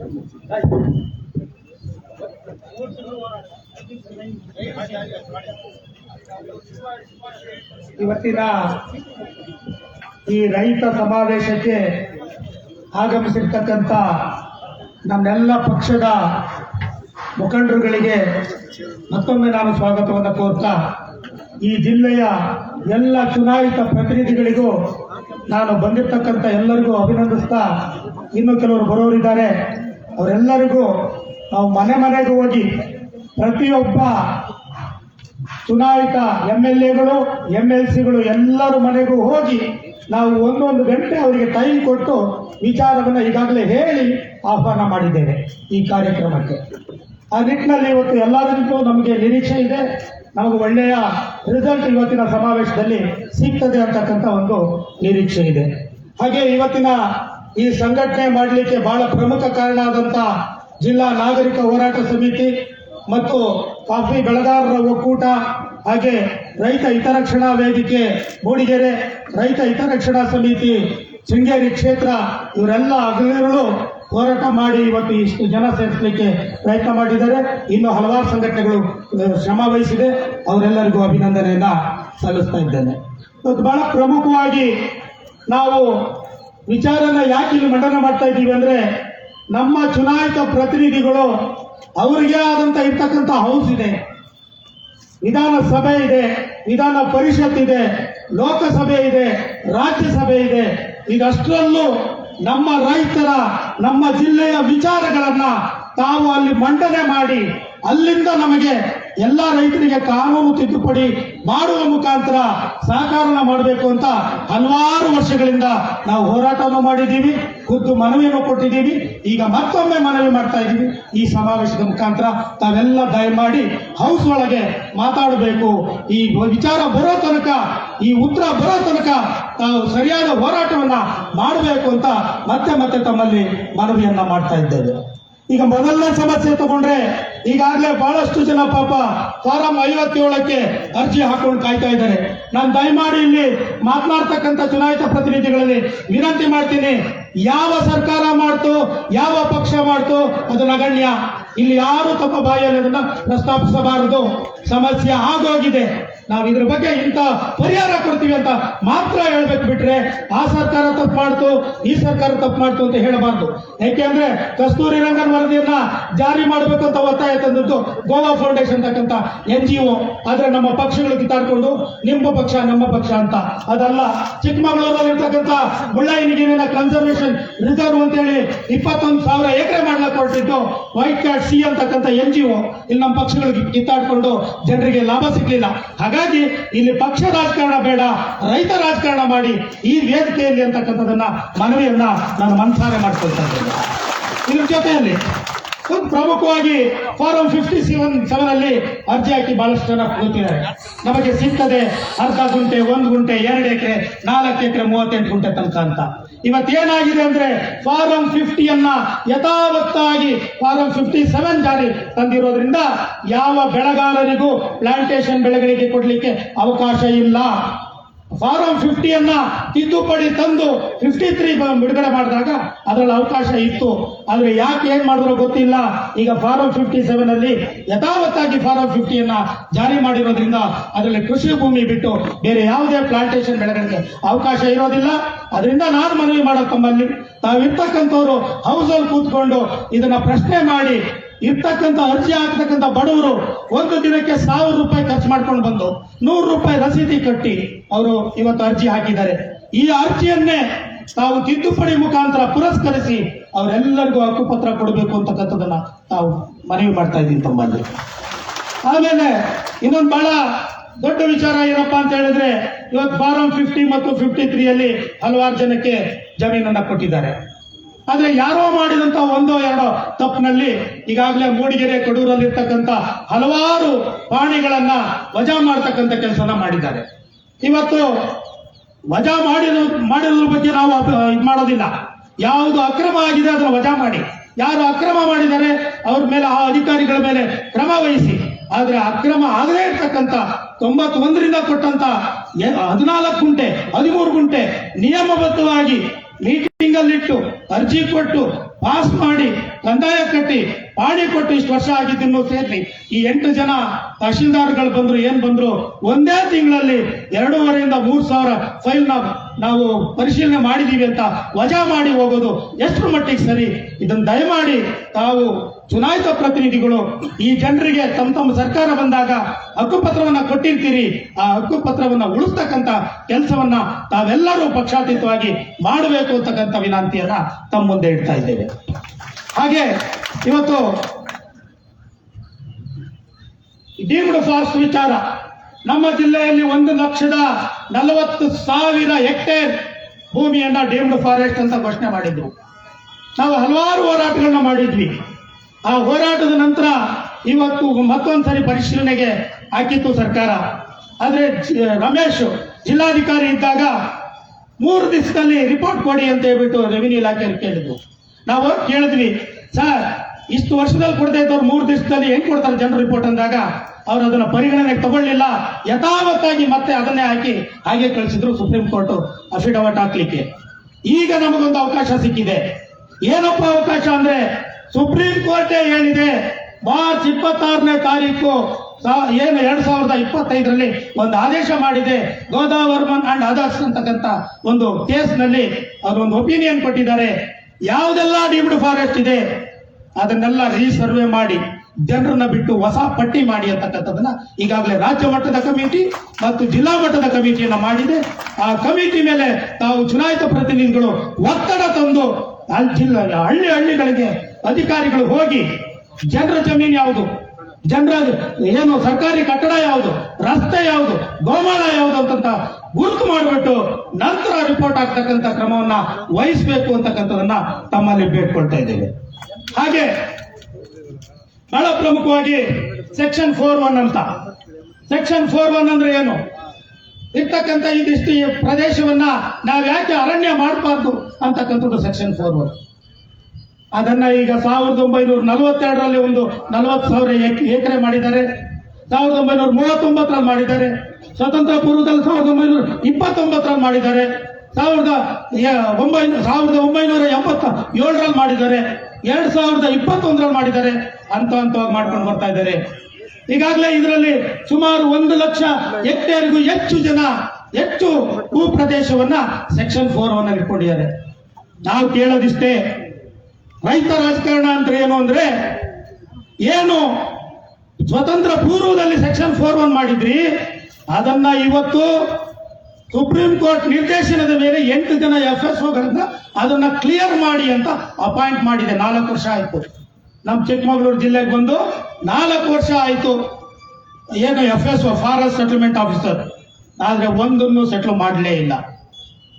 40-50 ವರ್ಷದ ಸಮಸ್ಯೆಗಳನ್ನ ಸೆಟ್ಲ್ ಮಾಡಬೇಕಾದ ಅಧಿಕಾರಿಗಳ ಮೇಲೆ ನಮ್ಮ ಚುನಾಯಿತ ಪ್ರತಿನಿಧಿಗಳು ಒತ್ತಡ ಮಾಡಿ, ಅವರಿಗಿರ್ತಕ್ಕಂಥ ಆದೇಶ ಏನು ಅಂದ್ರೆ ಸಿವಿಲ್ ಜಡ್ಜ್ ರೀತಿಯಲ್ಲಿ ನೀವು ಕಾರ್ಯನಿರ್ವಹಿಸಬೇಕು ಅಂತ ಹೇಳುತ್ತೆ. ಒಂದು ಕಡೆ ಪಾರ್ಟಿ DFO ಆಗ್ತಾರೆ, ಇನ್ನೊಂದು ಕಡೆ ಪ್ರತಿವಾದಿಗಳು ನಮ್ಮ ರೈತರಾಗ್ತಾರೆ. ಇಲ್ಲಿ ದುರಾದೃಷ್ಟ ಏನು ಅಂದ್ರೆ, ಈ FSO ಬರೀತಕ್ಕಂಥ ಸ್ಕೆಚ್ ಅಲ್ಲಿ DFO ಸಹಿ ಮಾಡಬೇಕು ಅಂತ ಹೇಳ್ತಾರೆ ಹಿರಿಯ ಅಧಿಕಾರಿಗಳು. DFO ಏನಾದ್ರೂ ಜನಕ್ಕೆ ಬಿಟ್ಟು ಬಂದಂತ ಫೈಲ್ ಮೇಲೆ ಸೈನ್ ಮಾಡಿದ್ರೆ ಅವರಿಗೆ ಡಿಪಾರ್ಟ್ಮೆಂಟ್ ಅಲ್ಲಿ ಎನ್ಕ್ವೈರಿ ಮಾಡ್ತಾರೆ, ಅದರಿಂದ ಅವ್ರು ಸೈನ್ ಹಾಕಲ್ಲ. DFO ಏನಾದ್ರೂ ಬರೀ ಫಾರೆಸ್ಟ್ ಅನ್ನ ಬರ್ದಿದ್ದು ಮಾತ್ರ ಹಾಕ್ತೀನಿ ಅಂದ್ರೆ ನಮ್ಮ ರೈತರು ಬೀದಿಗೆ ಬೀಳ್ತಾರೆ. ಇದು ನಮ್ಮ ಸಮಸ್ಯೆ ಆಗ್ತಾ ಇದೆ. ಈ ಬಗ್ಗೆ ನಾವು ತಮ್ಮಲ್ಲಿ ಮನವಿ ಮಾಡೋದು, ಏನೋ ಕಾಸ್ ಇದೆ, DFO ಬಂದು ಆದೇಶದ ಪ್ರತಿ ಏನಿದೆ ಅದರ ಮೇಲೆ ಸಹಿ ಮಾಡಬೇಕು ಅಂತ, ಅದನ್ನ ರಾಜ್ಯ ಮಟ್ಟದಲ್ಲಿ ತಾವು ತೆಗೆಸಬೇಕು. ಅವರು ವಾದಿಯಾಗಿರ್ಬೇಕು, ನಾವು ಪ್ರತಿವಾದಿಯಾಗಿರ್ಬೇಕು. ಜಡ್ಜ್ ಆಗಿ ಬರೀತಕ್ಕಂಥ FSO ಜಡ್ಜ್ ಆಗಿ ಕೆಲಸ ಮಾಡಬೇಕು ಅನ್ನೋದನ್ನ ತಾವೆಲ್ಲ ಒತ್ತಡ ಮಾಡಿ ಈಗಾಗಲೇ ಅದನ್ನ ಕ್ರಮ ವಹಿಸಬೇಕು ಅಂತ ಹೇಳ್ಬಿಟ್ಟು ತಮ್ಮಲ್ಲಿ ಮನವಿ ಮಾಡ್ತಾ ಇದ್ದೀವಿ. ಅದ್ರ ಜೊತೆಯಲ್ಲಿ 1942ರಲ್ಲಿ ಉದಾಹರಣೆಗೆ ಚುಚ್ಚೇಗುಡ್ಡ 9300 ಎಕರೆ ಸೆಕ್ಷನ್ 4 ಮಾಡಿದ್ದಾರೆ. 3-4 ತಲೆಮಾರಾಗಿದೆ. ಪಕ್ಕದಲ್ಲಿ ಬ್ರಹ್ಮಸಮುದ್ರ, ಪಕ್ಕದಲ್ಲಿ ಎಮ್ಮಲ್ದೊಡ್ಡಿ 21,000 ಎಕರೆ, ಇದೆಲ್ಲದೂ ಸೆಕ್ಷನ್ 4 ಇದೆ. ಇವತ್ತಿನ ತನಕ 17 ಮಾಡಿಲ್ಲ. ಹಾಗಾಗಿ ಅದರಲ್ಲಿ ಸುಮಾರು 15-25 ಹಳ್ಳಿಗಳಿದೆ. ಬಿಫೋರ್ ದಿ ನೋಟಿಫಿಕೇಶನ್ ಅಂತಾರೆ ಈ ನಮ್ಮ FSOಗಳು. ಅಂದ್ರೆ ಯಾವತ್ತು ನೋಟಿಫಿಕೇಶನ್ ಆಗುತ್ತೋ ಅದ್ರ ಮುಂಚೆ ನೀವು ದಾಖಲಾತಿ ಇದ್ರೆ ನಿಮ್ಮನ್ನು ಕೈ ಬಿಡ್ತೀವಿ, ಇಲ್ಲ ಅಂದ್ರೆ ನೀವು ಅಲ್ಲಿಂದ ಖಾಲಿ ಮಾಡಬೇಕು ಅಂತ FSOಗಳು ನಿರ್ದಾಕ್ಷಿಣ್ಯವಾಗಿ ಹೇಳ್ತಾರೆ. ಇದ್ರ ಬಗ್ಗೆ ನಾನು ರಿಕ್ವೆಸ್ಟ್ ಮಾಡ್ತೀನಿ, ನಮ್ಮ ಜಿಲ್ಲೆಯ MLAಗಳು, MP-ಗಳು, MLC-ಗಳು ಎಲ್ಲರೂ ರಾಜ್ಯ ಸರ್ಕಾರದಲ್ಲಿ ಕೂತು, ಹೌಸ್ನಲ್ಲಿ ಕೂತು ಯಾವ ಸೆಕ್ಷನ್ 4 ಅನ್ನ ಕನಿಷ್ಠ 5 ವರ್ಷಗಳಲ್ಲಿ ಪೂರ್ಣ ಮಾಡಿ ರಿಸರ್ವ್ ಫಾರೆಸ್ಟ್ ಮಾಡಿರೋದಿಲ್ವೋ ಅಂತದನ್ನೆಲ್ಲ ವಾಪಸ್ ತಗೊಂಡು ಇವತ್ತಿನ ಭೂಮಿಯ ಲಭ್ಯತೆಗೆ ತಕ್ಕಂತೆ ಹೊಸದಾಗಿ ಆದೇಶನ ಮಾಡಬೇಕು ಅಂತಕ್ಕಂಥ ನಿರ್ಣಯವನ್ನ ರಾಜ್ಯ ಸರ್ಕಾರ ತಗೊಂಡು ಕೇಂದ್ರ ಸರ್ಕಾರಕ್ಕೆ ಕಳಿಸಬೇಕು. ನಮ್ಮ ಕೇಂದ್ರ ಸರ್ಕಾರದ ಪ್ರತಿನಿಧಿಗಳು, ರಾಜ್ಯಸಭಾ ಮೆಂಬರ್ ಇದ್ದಾರೆ, ನಮ್ಮ MP-ಗಳಿದ್ದಾರೆ, ನಮ್ಮ ಜಿಲ್ಲೆಗೆ 2 ಜನ MP-ಗಳಿದ್ದಾರೆ. ತಾವೆಲ್ಲ ಒತ್ತಡ ತಂದು ಅದನ್ನ ಹಿಂದೆ ಪಡಿತಕ್ಕಂಥ ಕೆಲಸವನ್ನ ತಾವು ಮಾಡಬೇಕು ಅಂತ ಇವತ್ತು ಈ ಸಮಾವೇಶದ ಮೂಲಕ ತಮಗೆ ಮನವಿಯನ್ನ ಮಾಡ್ತಾ ಇದ್ದೇವೆ. ಹಾಗೆ ಇನ್ನೊಂದು ಬಹಳ ಪ್ರಮುಖವಾಗಿ ವಿಚಾರ ಏನು ಅಂದ್ರೆ, ಈಗ ನಮ್ಮ MP-ಗಳು ಲೇಟ್ ಆಗ್ತಾ ಇದೆ ಅಂತಂದ್ರೆ ಹಾಗಾಗಿ ಚುಟುಕಾಕಿ ಮುಗಿಸ್ತೇನೆ. ಇನ್ನು ಕೆಲವೇ ವಿಚಾರ ಹೇಳ್ತೀನಿ.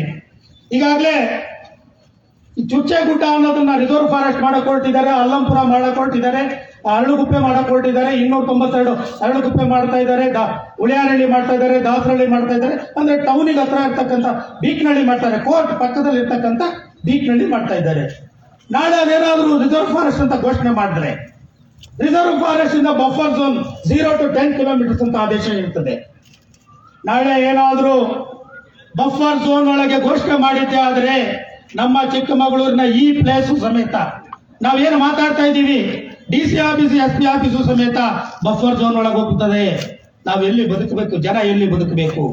ಇದನ್ನ 0 ಕಿಲೋಮೀಟರ್ಗೆ ತಾವು ಅದನ್ನ ಆದೇಶ ಮಾಡಿಸ್ಬೇಕು ಅಂತಕ್ಕಂಥ ಮನವಿಯನ್ನು ಸಹ ಮಾಡ್ತಾ ಇದ್ದೇವೆ. ಈಗಾಗಲೇ ಲೀಸ್ಗೆ ಇವರಿಂದ ಬೆಳಗಾರರಿಂದ ಅರ್ಜಿಯನ್ನು ಪಡೆಯಲಾಗಿದೆ. ಅರ್ಜಿ ಕ್ಲೋಸ್ ಆಗಿದೆ ಟೈಮು. ನಾವು ಮೊದಲೇ ಹೇಳಿದ್ವಿ, R ಅಶೋಕ್ ಅವ್ರಿಗೆ ಹೇಳಿದ್ವಿ, ಹುಲಿಕೆರೆಯಲ್ಲಿ ಹೇಳಿದ್ವಿ, ನಮ್ಮ CT ರವಿ ಅವರು ಇದ್ರು ಸಚಿವರು, ಆಗ ಅವರಿದ್ದಾಗ ಹೇಳಿದ್ವಿ.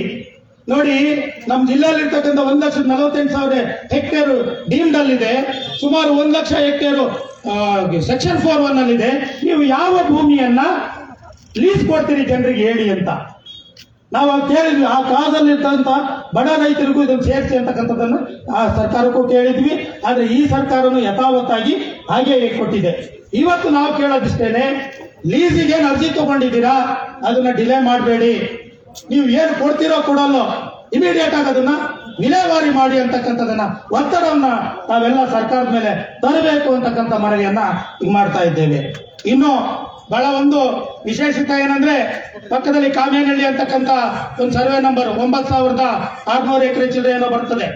ಅದರಲ್ಲಿ 1956ರಲ್ಲೇ 240 ಎಕರೆನ ರೆವಿನ್ಯೂ ಅಂತ ಅಂದ್ರೆ 56ರಲ್ಲಿ ಸೆಕ್ಷನ್ 17 ಆಗಿ ರಿಸರ್ವ್ ಫಾರೆಸ್ಟ್ ಆಗ್ತದೆ. ಅವತ್ತೇ ಅದನ್ನ ಬಿಡ್ತಾರೆ, 240 ಎಕರೆಯನ್ನ ರೆವಿನ್ಯೂ ಅಂತ ಬಿಡ್ತಾರೆ. ಆದ್ರೆ ದುರಾದೃಷ್ಟ ಆ ರೈತರದು ಈ ಜಿಲ್ಲೆದು ಯಾವುದು ಗೊತ್ತಿಲ್ಲ.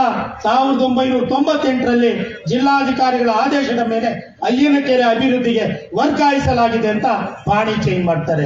ಸಾವಿರಾರು ವರ್ಷದ ಅಭಿವೃದ್ಧಿ ಮಾಡುವಂತದ್ದೇನಿದೆ, ಈ ಜನರಿಗೆ ಆ 240 ಎಕರೆನ ವಾಪಸ್ ಪಡೆದು ಅವ್ರಿಗೆ ಏನಾದ್ರು ಕೊಟ್ರೆ ಅವರಷ್ಟು ಜನರ ಕಾಮೇನಹಳ್ಳಿಯ ಸಮಸ್ಯೆ ಸಾಲ್ವ್ ಆಗಿ ಹೋಗ್ತದೆ. ಇಂಥದೆಲ್ಲ ಸಮಸ್ಯೆಗಳು ನಮ್ಮ ಮುಂದೆ ಇದೆ.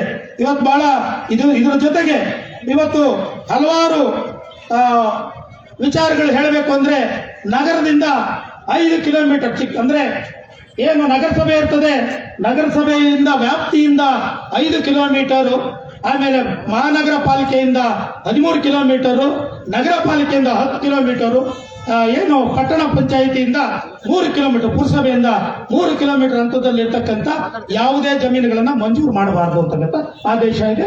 ಇದು 1964ರ ಆದೇಶ. ನಾವು ಇದಕ್ಕೆ ತಕರಾರು ಮಾಡೋದಿಲ್ಲ. ಆದರೆ ಅವತ್ತು GPS ಇರಲಿಲ್ಲ. ಇವತ್ತು ನಮ್ಮ ಅಧಿಕಾರಿಗಳು GPS ಅಂತ ಹೇಳಿ ಚಿಕ್ಕಮಗಳೂರಿನಂತ, ಕೊಡಗಿನಂತಹ, ಸಕಲೇಶ್ಪುರದಂತಹ ಪ್ರದೇಶಗಳಲ್ಲಿ 10 ಕಿಲೋಮೀಟರ್ ಗುಡ್ಡ ಹತ್ತಿ 10 ಕಿಲೋಮೀಟರ್ ಗುಡ್ಡ ಇಳಿಬೇಕು. ಅದರಲ್ಲಿ ಸಾವಿರಾರು ಎಕರೆ ಜಮೀನಿದೆ. ಇವರು ಏರಿಯಲ್ ಸಿಸ್ಟಮ್ ಅಂತೇಳಿ ಏನಾದ್ರೂ ಹೀಗೆ ಹಿಡಿದ್ರೆ 5 ಕಿಲೋಮೀಟರ್ ಒಳಗೆ ಈ 20-30 ಸಾವಿರ ಎಕರೆ ಅದ್ರ ಒಳಗೆ ಬರ್ತದೆ. ನಮ್ಮ ಮನವಿ ಇಷ್ಟೇನೆ, ಏರಿಯಲ್ ಸಿಸ್ಟಮ್ ಅಂತ ಬಂದಿದ್ದೆ ಇತ್ತೀಚೆಗೆ GPS ಅಂತ ಬಂದ್ಮೇಲೆ, ಮೊಬೈಲ್ ಬಂದ್ಮೇಲೆ. ಹಾಗಾಗಿ 1964ರಲ್ಲಿ ಏನ್ ಹೇಳಿದ್ದಾರೆ, 94A&B ಅಲ್ಲಿ ಭೂ ಮಂಜೂರಾತಿ ಆದೇಶದಲ್ಲಿ ನೇರ ಮಾರ್ಗ, ಹಾರಿಜಾಂಟಲ್ ಪ್ಲೇನ್ ಅಂತ ಹೇಳಿದ್ದಾರೆ. ನೇರ ಮಾರ್ಗದಲ್ಲಿ ಭೂಮಿಗೂ ಆಕಾಶಕ್ಕೂ ಟಚ್ ಇಲ್ದಲೆ ನೀವು ಹಿಂಗೋಗಿ ಹಿಂಗಿಳಿದ್ರೆ ನಿಮ್ದು ಎಷ್ಟೋ ಜನ, ಲಕ್ಷಾಂತರ ಜನ ಬಡ ರೈತರು ಉಳಿತಾರೆ. ಇವತ್ತು ಅದನ್ನ ಪೋಡ್ ಮಾಡ್ತಾ ಇಲ್ಲ. ಇವತ್ತು ಆ ಪೋಡ್ ಮಾಡದೇ ಇರೋದ್ರಿಂದ ಅವ್ರ ಮನೆ ಹೆಣ್ಮಕ್ಳು ಮದುವೆ ಮಾಡಕ್ ಆಗ್ತಾ ಇಲ್ಲ, ಅವ್ರ ಬ್ಯಾಂಕಲ್ಲಿ ಲೋನ್ ತಗೊಳಕ್ ಆಗ್ತಾ ಇಲ್ಲ. ಜಮೀನ್ ಇತ್ತು ನಗರ ಪ್ರದೇಶದ ಪಕ್ಕದಲ್ಲಿದ್ದು ನಿಂದು ಇಷ್ಟು ವ್ಯಾಲ್ಯೂ ಇದೆಯಪ್ಪ ಅಂತ ಅವನಿಗೆ ವ್ಯಾಲ್ಯೂ ಕಟ್ಟಿ ಅವನನ್ನ ಕೆಳಗೆ ಬೀಳಿಸ್ತಕ್ಕಂಥ ಕೆಲಸ ಇವತ್ತು ನಡೀತಾ ಇದೆ. ಇದನ್ನ ತಾವೆಲ್ಲರೂ ಅಬ್ಸರ್ವೇಷನ್ ಮಾಡಿ ಇದಕ್ಕೆ ಎಲೆಕ್ಟ್ರಿಕ್ ಪೋಲ್ ಯಾವ ರೀತಿಯಲ್ಲಿ ಅಳತೆ ಹೋಗುತ್ತೋ ಆ ಸಿಸ್ಟಮ್ ಅಲ್ಲಿ ತಾವು ಡಿಸ್ಟೆನ್ಸ್ ಅನ್ನ ಮೇಂಟೈನ್ ಮಾಡಬೇಕು. ಆ ನಿಟ್ಟಿನಲ್ಲಿ ಇವತ್ತು ಈ ಜನರ ಅನುಕೂಲಕ್ಕೆ ಬರಬೇಕು ಅಂತ ಹೇಳ್ತಾ, ಈಗಾಗಲೇ ನಮ್ಮ ಕ್ಷೇತ್ರದ MLA ಆದಂತ ತಮ್ಮಯ್ಯನವರು ಬಂದಿದ್ದಾರೆ. ಹಾಗೆ ನಯನಾ ಮೋಟಮ್ನವರು ಮೂಡಿಗೆರೆ ಕ್ಷೇತ್ರದ MLA ಅವರು ಬಂದಿದ್ದಾರೆ. ನಾನು ಈ ಜಾಗದಲ್ಲಿ ಒಂದು ಅಭಿನಂದನೆನ ಈ ವೇದಿಕೆಯಲ್ಲಿ ಹೇಳಲೇಬೇಕಾಗುತ್ತೆ. ನಾವು ಯಾವಾಗ ಈ ಚಳುವಳಿಯನ್ನ ಆರಂಭ ಮಾಡಿದ್ವಿ, ನಮಗೆ ತಮ್ಮಯ್ಯನವರು 2 ಮೀಟಿಂಗ್ ಅನ್ನ ಜಿಲ್ಲಾಧಿಕಾರಿಗಳು, DC, ADC, DFO ಮತ್ತು ಇರ್ತಕ್ಕಂಥ ಅರಣ್ಯಾಧಿಕಾರಿಗಳ ಮುಖಾಂತರ ಮಾಡಿದಾಗ ಜಿಲ್ಲಾಧಿಕಾರಿಗಳು ಒಂದು ವಿಚಾರನ ಹೇಳಿದ್ರು, ಸೂಕ್ಷ್ಮವಾದ ವಿಚಾರನ ಹೇಳಿದ್ರು. ನೋಡಿ, ಇವ್ರು ಏನಾದ್ರು FSO ಕರೆಕ್ಟ್ ಆಗಿ ಮಾಡಬೇಕು ಅಂದ್ರೆ ನೀವು ರಾಜ್ಯ ಮಟ್ಟದಲ್ಲಿ ಸಭೆ ಕರೆದು ಅಲ್ಲಿ ಸರಿ ಮಾಡಬೇಕು ಅಂದ ಮೇಲೆ ಅವ್ರು ಅವತ್ತೇ ನಮಗೆ ಡೇಟ್ ಕೊಟ್ಟರು. ನಮ್ಮನ್ನು ಮೀಟಿಂಗ್ ನೋಟಿಸ್ ಅನ್ನು ಕಳಿಸಿದ್ರು. 6ನೇ ತಾರೀಕು ಒಂದು ಸಭೆಯನ್ನ ಮಾಡಿ ಬಂದಿದ್ದಾರೆ. ಅದು ಏನ್ ಮಾಡಿದಾರೋ ನಮಗೆ ಗೊತ್ತಿಲ್ಲ. ಅದು ಅಧಿಕಾರಿಗಳ ಮಧ್ಯೆ ಮಾಡಿದ್ದಾರೆ. ಈ ಪ್ರಯತ್ನ ಮಾಡ್ತಾ ಇರೋದನ್ನ ನಾನು ಅಭಿನಂದಿಸ್ತೀನಿ. ಅದೇ ರೀತಿಯಲ್ಲಿ ಯಾರೆಲ್ಲ ಇಲ್ಲಿವರೆಗೆ ತಮ್ಮ ಅಧಿಕಾರ ಅವಧಿಗಳಲ್ಲಿ ಜನರ ಪರವಾಗಿ ಮಾತನಾಡಿದಿರೋ, ಜನರ ಪರವಾಗಿ ಅಸೆಂಬ್ಲಿಯಲ್ಲಿ ತಾವೆಲ್ಲ ಚರ್ಚೆ ಮಾಡಿದಿರೋ, ಜನರ ಪರವಾಗಿ ಕಾಳಜಿ ವಹಿಸಿದಿರೋ, ನಿಮ್ಮೆಲ್ಲರಿಗೂ ಅಭಿನಂದನೆಯನ್ನು ಸಲ್ಲಿಸ್ತಾ ಇದ್ದೇನೆ. ಹಾಗೆ ಇನ್ನೊಂದು ಮನವಿಯನ್ನ ಮಾಡ್ತಾ ಇದ್ದೇನೆ, ದಯಮಾಡಿ ನಮ್ಮ ರೈತ ಬಂಧುಗಳಲ್ಲಿ ಇದು ರೈತ ಸಮಾವೇಶ. ಯಾರೇ ಮುಖಂಡರು ಬಂದು ಇಲ್ಲಿ ಮಾತಾಡಬೇಕಾದ್ರೆ ಅಥವಾ ಮಾತಾಡೋ ಸಂದರ್ಭದಲ್ಲಿ ಜೈಕಾರ ಅಥವಾ ಧಿಕ್ಕಾರ ಹಾಕಿದ್ದೆ ಆದ್ರೆ ನೀವು ರೈತರಾಗೋದಿಲ್ಲ. ಹಾಗಾಗಿ ಆ ಮಾತಿನಲ್ಲಿರ್ತಕ್ಕಂಥ ಸ್ವಾರಸ್ಯವನ್ನ, ಆ ಮಾತಿನ ಬಳಕೆಯನ್ನ ತಾವು ಹೇಗೆ ಯೂಸ್ ಮಾಡ್ಕೋಬೇಕು ಅಂತ ಮಾಡಬೇಕು, ಬಿಟ್ರೆ ಯಾವುದೇ ಘೋಷಣೆ ಅವನ್ನ ಹಾಕಬಾರ್ದು. ಹಾಗೆ ಈ ಕಾರ್ಯಕ್ರಮಕ್ಕೆ ಟಿ.ಡಿ. ರಾಜೇಗೌಡರು ಬಂದಿದ್ದಾರೆ. ಅವರು ಸಹ ಚರ್ಚೆ ಮಾಡಿದಾಗ ಬಹಳ ಅರಣ್ಯದ ಬಗ್ಗೆ ಡೀಪ್ ಆಗಿ ಅವ್ರ ಮನೆಯಲ್ಲಿ ಚರ್ಚೆ ಮಾಡಿದ್ರು. ಇಷ್ಟೆಲ್ಲ ಮಾತನಾಡಿದಂತ ನಮಗೆ ಇನ್ನೂ ಸಮಯ ಬೇಕಾದರೂ ಸಹ MP ಅವರು ಈಗಾಗಲೇ ಉಡುಪಿ ಹೋಗ್ಬೇಕು ಅಂತ ಹೇಳಿರೋದ್ರಿಂದ ನಾನು ಮನವಿಯನ್ನ ಮಾಡ್ತಾ ಇದ್ದೀನಿ. ಇಲ್ಲಿ ಪಕ್ಷ ಭೇದ ಮರೆತು ತಮ್ಮ ಅಧಿಕಾರವನ್ನ ಎಲ್ಲರೂ ಬಳಸಿ ಈ ಬಡ ಜನರಿಗೆ ತಾವು ಅನುಕೂಲ ಮಾಡಿದ್ದೇ ಆದ್ರೆ ನಿಮ್ಮೆಲ್ಲರನ್ನು ದೇವ್ರ ರೀತಿ ಫೋಟೋ ಇಟ್ಕೊಂಡು ಪೂಜೆ ಮಾಡ್ತಾರೆ. ಆ ನಿಟ್ಟಿನಲ್ಲಿ ಇಲ್ಲಿ ರಾಜಕೀಯ ವಿಚಾರಗಳು ಆ ಪಕ್ಷ ಮಾಡ್ತು ಈ ಪಕ್ಷ ಮಾಡ್ತು ಅಂತಕ್ಕಂಥ ದೂಷಣೆಯನ್ನ ಮಾಡದಲ್ಲೇ ತಮ್ಮದೇ ಆದಂತ ರೀತಿಯಲ್ಲಿ ಜನರಿಗೆ ಪರಿಹಾರನ ಹೇಳಬೇಕು ಅಂತ ಹೇಳಿ ಕೇಳ್ತಾ, ನನಗೆ ಇಷ್ಟೊತ್ತು ಪ್ರಾಸ್ತಾವಿಕವಾಗಿ ಮಾತನಾಡಲಿಕ್ಕೆ ಅವಕಾಶ ಮಾಡಿಕೊಟ್ಟ ತಮ್ಮೆಲ್ಲರಿಗೂ ಧನ್ಯವಾದವನ್ನು ಹೇಳ್ತಾ ನನ್ನ ಮಾತನ್ನು ಮುಗಿಸ್ತಾ ಇದ್ದೀನಿ. ನಮಸ್ಕಾರ. ಧನ್ಯವಾದಗಳು. ನನಗೊಂದು ಭಾರಿ ಬೇಜಾರಾಯಿತು. ಯಾಕಂದ್ರೆ ಈ ಕಾರ್ಯಕ್ರಮ ಮಾಡುವಾಗ ಜನಪ್ರತಿನಿಧಿಗಳು ಏನಿದ್ದಾರೆ ಅವ್ರದನ್ನೇ ನಾವು ಹೈಲೈಟ್ ಮಾಡಿ ಅವ್ರ ಹತ್ರನೇ ನಮ್ಮ ಕಷ್ಟ ಹೇಳಿ ಪರಿಹಾರ ಕಂಡುಕೊಳ್ಳಕ್ಕೆ ಇಡೀ ಜಿಲ್ಲಾದಾದ್ಯಂತ ಕೊಡಗು ಮತ್ತು ಹಾಸನದಿಂದಲೂ ಬಂದಿದ್ದಾರೆ. ನಮ್ಮ MLAಗಳೇ ಬಂದಿಲ್ಲಲ್ಲ, ನಾನು ಏನು ಕಾರ್ಯಕ್ರಮ ಮಾಡೋದು ಅಂತ ನನಗೆ ಅನಿಸಿತ್ತು. ಈಗಾಗಲೇ ತಮ್ಮಯ್ಯನವರು, ನಯನ ಮೂಟಮ್ನವರು, ರಾಜೇಗೌಡರು ಬಂದಿದ್ದಾರೆ. ನೋಡೋಣ. ಈಗ MP ಅವರಿಗೆ ಅವಕಾಶ, MP ಅವ್ರ ಬಗ್ಗೆ ಒಂದು ಎರಡು ಮಾತಾಡಲೇಬೇಕು. ನಮ್ಮ ಬೆಳೆಗಾರರು ಸಮಸ್ಯೆಯಲ್ಲಿದ್ದಾಗ ಶ್ರೀನಿವಾಸ ಪೂಜಾರರಿಗೆ ನಾವು ದೀಪಕ್ ದೊಡ್ಡಯ್ಯನವರು ಪಾಪ ಅದ್ರ ಜೊತೆ ಸೇರಿಕೊಂಡು ನಮ್ಮ ಸಮಸ್ಯೆಗಳನ್ನ ಹೇಳಿದ್ದು. ಕೇಂದ್ರ ಸರ್ಕಾರದಲ್ಲಿ ಅನೇಕ ಮೀಟಿಂಗ್ ಮಾಡಿ ನಮ್ಮ ಜೊತೆ ಮಂಗಳೂರಲ್ಲಿ ಸ್ಟ್ರೈಕು ಮಾಡಿ ಸ್ವಲ್ಪ ಮಟ್ಟಿಗೆ ಉಸಿರು ಬೆಳೆಕ್ಕೆ ಸರ್ಫೆಕ್ಸಿಯಲ್ಲಿ ಹರಾಜು ಮಾಡುವಂಥ ತೋಟವನ್ನು ಉಳಿಸಿ ಬೆಳೆಗಾರರ ಸಾಲವನ್ನು ಕೆಲವರು ಮನ್ನಾ ಮಾಡ್ತಿದ್ದಾರೆ. ಅವ್ರನ್ನ ಈ ಮುಖಾಂತರ ನಾನು ಅಭಿಮಾನದಿಂದ ವೇದಿಕೆಯಲ್ಲಿ ಅವ್ರನ್ನ ಗುರುತಿಸ್ತೀನಿ. ಹಾಗೆಯೇ ನಮಗೆ ಸೆಂಟ್ರಲ್ ಗೌರ್ಮೆಂಟ್ ಅಲ್ಲಿ ಏನೇನು ಆಗಬೇಕು, ಈ ಫಾರೆಸ್ಟ್ ಭೂಮಿಗೆ ಸಂಬಂಧಪಟ್ಟಂತ ಏನು ಏನು ರಿಸರ್ವ್ ಫಾರೆಸ್ಟ್ ಅಲ್ಲಿ ಅನ್ಯೂನ್ಯಗಳಿದ್ದಾವೆ, ಅವನ್ನೆಲ್ಲ ನ್ಯೂನತೆಗಳನ್ನ ಬಗೆಹರಿಸ್ತಾರೆ ಅನ್ನೋ ಒಂದು ಭರವಸೆ ಮೇಲೆ ನಾವು MP ಅವ್ರನ್ನ ಅವಕಾಶ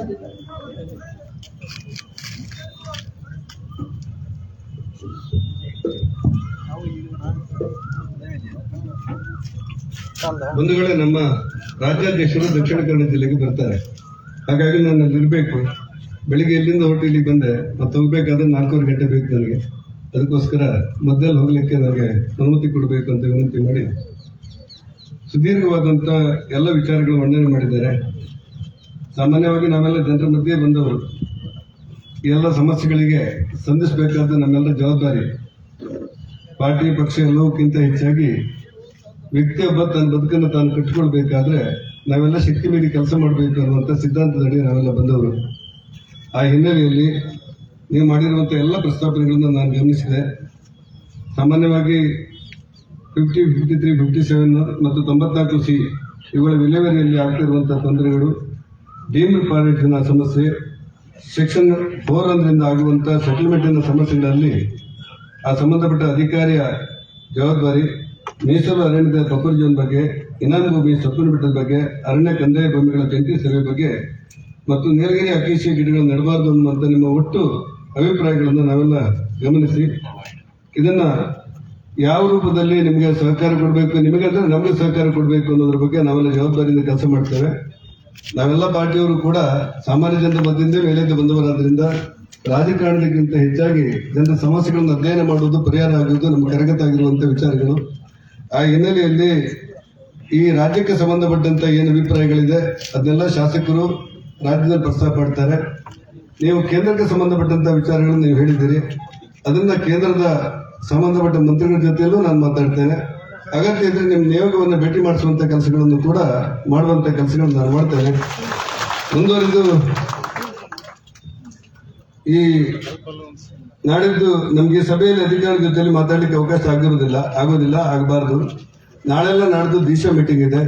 ಇದಕ್ಕೆ ಈ ಸಬ್ಜೆಕ್ಟ್ಗೆ ಸಂಬಂಧಪಟ್ಟಂತೆ ಪ್ರತ್ಯೇಕವಾಗಿ ಒಂದಷ್ಟು ಚರ್ಚೆಗಳನ್ನು ನಮ್ಮ ಜನಪ್ರತಿನಿಧಿಗಳು ಮತ್ತು ಅಧಿಕಾರಿಗಳ ಜೊತೆಯಲ್ಲಿ ಮಾತಾಡಿ ಯಾವ್ಯಾವುದನ್ನ ಯಾವ ರೀತಿ ಸಮಸ್ಯೆ ಪರಿಹಾರ ಮಾಡಬಹುದು ಅನ್ನೋದನ್ನು ಯೋಚನೆ ಮಾಡಿ ಕೆಲಸ ಮಾಡ್ತೇವೆ. ಸ್ಪಷ್ಟವಾಗಿ ಈ ಮೂಲಕ ನಿಮ್ಗೆ ಹೇಳಬಯಸುವುದೇನೆಂದ್ರೆ, ನಮ್ಮೆಂತ ಹಿರಿಯರು ಹೇಳಿದಂತ ಒಂದು ಮಾತು, ನಡೆಯುವ ದಾರಿ, ಕುಡಿಯುವ ನೀರು, ಸಾವು ಬದುಕಿನ ನಡುವೆ ಹೋರಾಡುವ ರೋಗಿ ಮತ್ತು ತುಂಡು ಭೂಮಿಗೋಸ್ಕರ ಅಪ್ಪಿಸುವಂತ ಬಡವ, ಈ 3-4 ವಿಚಾರದಲ್ಲಿ ರಾಜಕಾರಣವನ್ನೇ ತರಬಾರದು ಅಂತ ಹೇಳಿ ನಮಗೆಲ್ಲ ನಮ್ಮ ಹಿರಿಯರು ಹೇಳಿದ್ದು.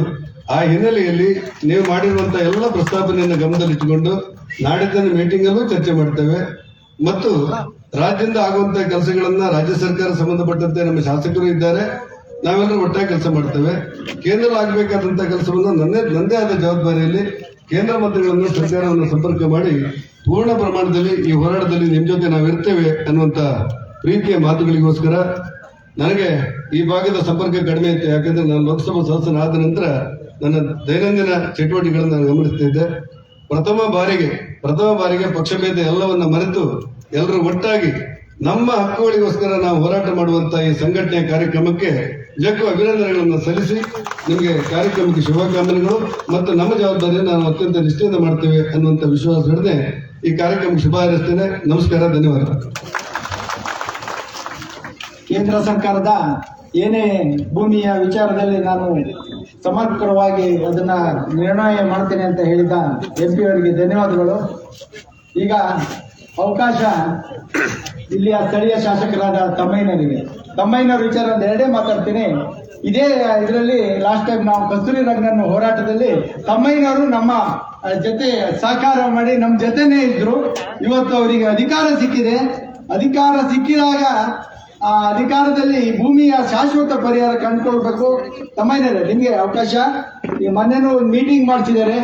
ಏನು ಸೆಂಟ್ರಲ್ ಗೌರ್ಮೆಂಟ್ಗೆ ಅಲ್ಲ ಸುಪ್ರೀಂ ಕೋರ್ಟಿಗೆ ನಾವು ಮನವಿ ಮಾಡ್ತೀವಿ ಅಂತ ಸುಪ್ರೀಂ ಕೋರ್ಟ್ ಅವರೇ ಸೆಟಲ್ಮೆಂಟ್ ಆಫೀಸರ್ನ ಇಲ್ಲಿಗೆ ಕಳಿಸಿದ್ದಾರೆ. ಸೆಟಲ್ಮೆಂಟ್ ಆಫೀಸರ್ ಹತ್ರನೇ ಎಲ್ಲಾ ಕಾರ್ಯ ಬಗೆಹರಿಸಬಹುದು ಸಮಸ್ಯೆಗಳನ್ನ. ಅವ್ರನ್ನ ಕೂರಿಸ್ಕೊಂಡು, ಯಾಕಂದ್ರೆ ಸುಪ್ರೀಂ ಕೋರ್ಟೇ ಅವ್ರನ್ನ ಇಲ್ಲಿ ಇದ್ ಮಾಡಿರೋದು ಈ ಸಮಸ್ಯೆ ಬಗೆಹರಿಸಲಿಕ್ಕೆ. ಇಲ್ಲಿ ಯಾವ್ದು ಜಾಗ ಜನವಸತಿ ಜಾಗ ಇದೆ, ಅದ್ರ ಯಾವ್ದು ಬೇಕು ಜನವಸತಿ, ಫಾರೆಸ್ಟಿಗೆ ಯಾವ್ದು ಬೇಕು ಅನ್ನೋದನ್ನೆಲ್ಲ ವಿಂಗಡಣೆ ಮಾಡ್ಲಿಕ್ಕೆ ಅವ್ರನ್ನ ಇಲ್ಲಿ ನೇಮಿಸಿದೆ. ಅವ್ರನ್ನ ಇಟ್ಕೊಂಡೆ ನೀವು ಸಣ್ಣ ವಿಚಾರದಲ್ಲೇ ಇನ್ನೇನೆ ಬಗೆಹರಿಸಬಹುದು. ಮತ್ತೆ ನೀವು ಸುಪ್ರೀಂ ಕೋರ್ಟಿಗೆ ಆರ್ಡರ್ ಮಾಡೋದು ಬೇಡ ಅಂತ ಹೇಳ್ತಾ ಹೆಚ್ಚು ನನಗೆ ಗೊತ್ತಿದ್ದಿದ್ರು ನೀವು ತಿಳ್ಕೊಂಡು ಅದನ್ನ ಬಗೆಹರಿಸಬಹುದು ಅಂತ ಈ ಜನರ ಮುಖಾಂತರ ಹೇಳ್ತೀವಿ. ತಮ್ಮಯ್ಯನವರು ಮಾತಾಡೋದು.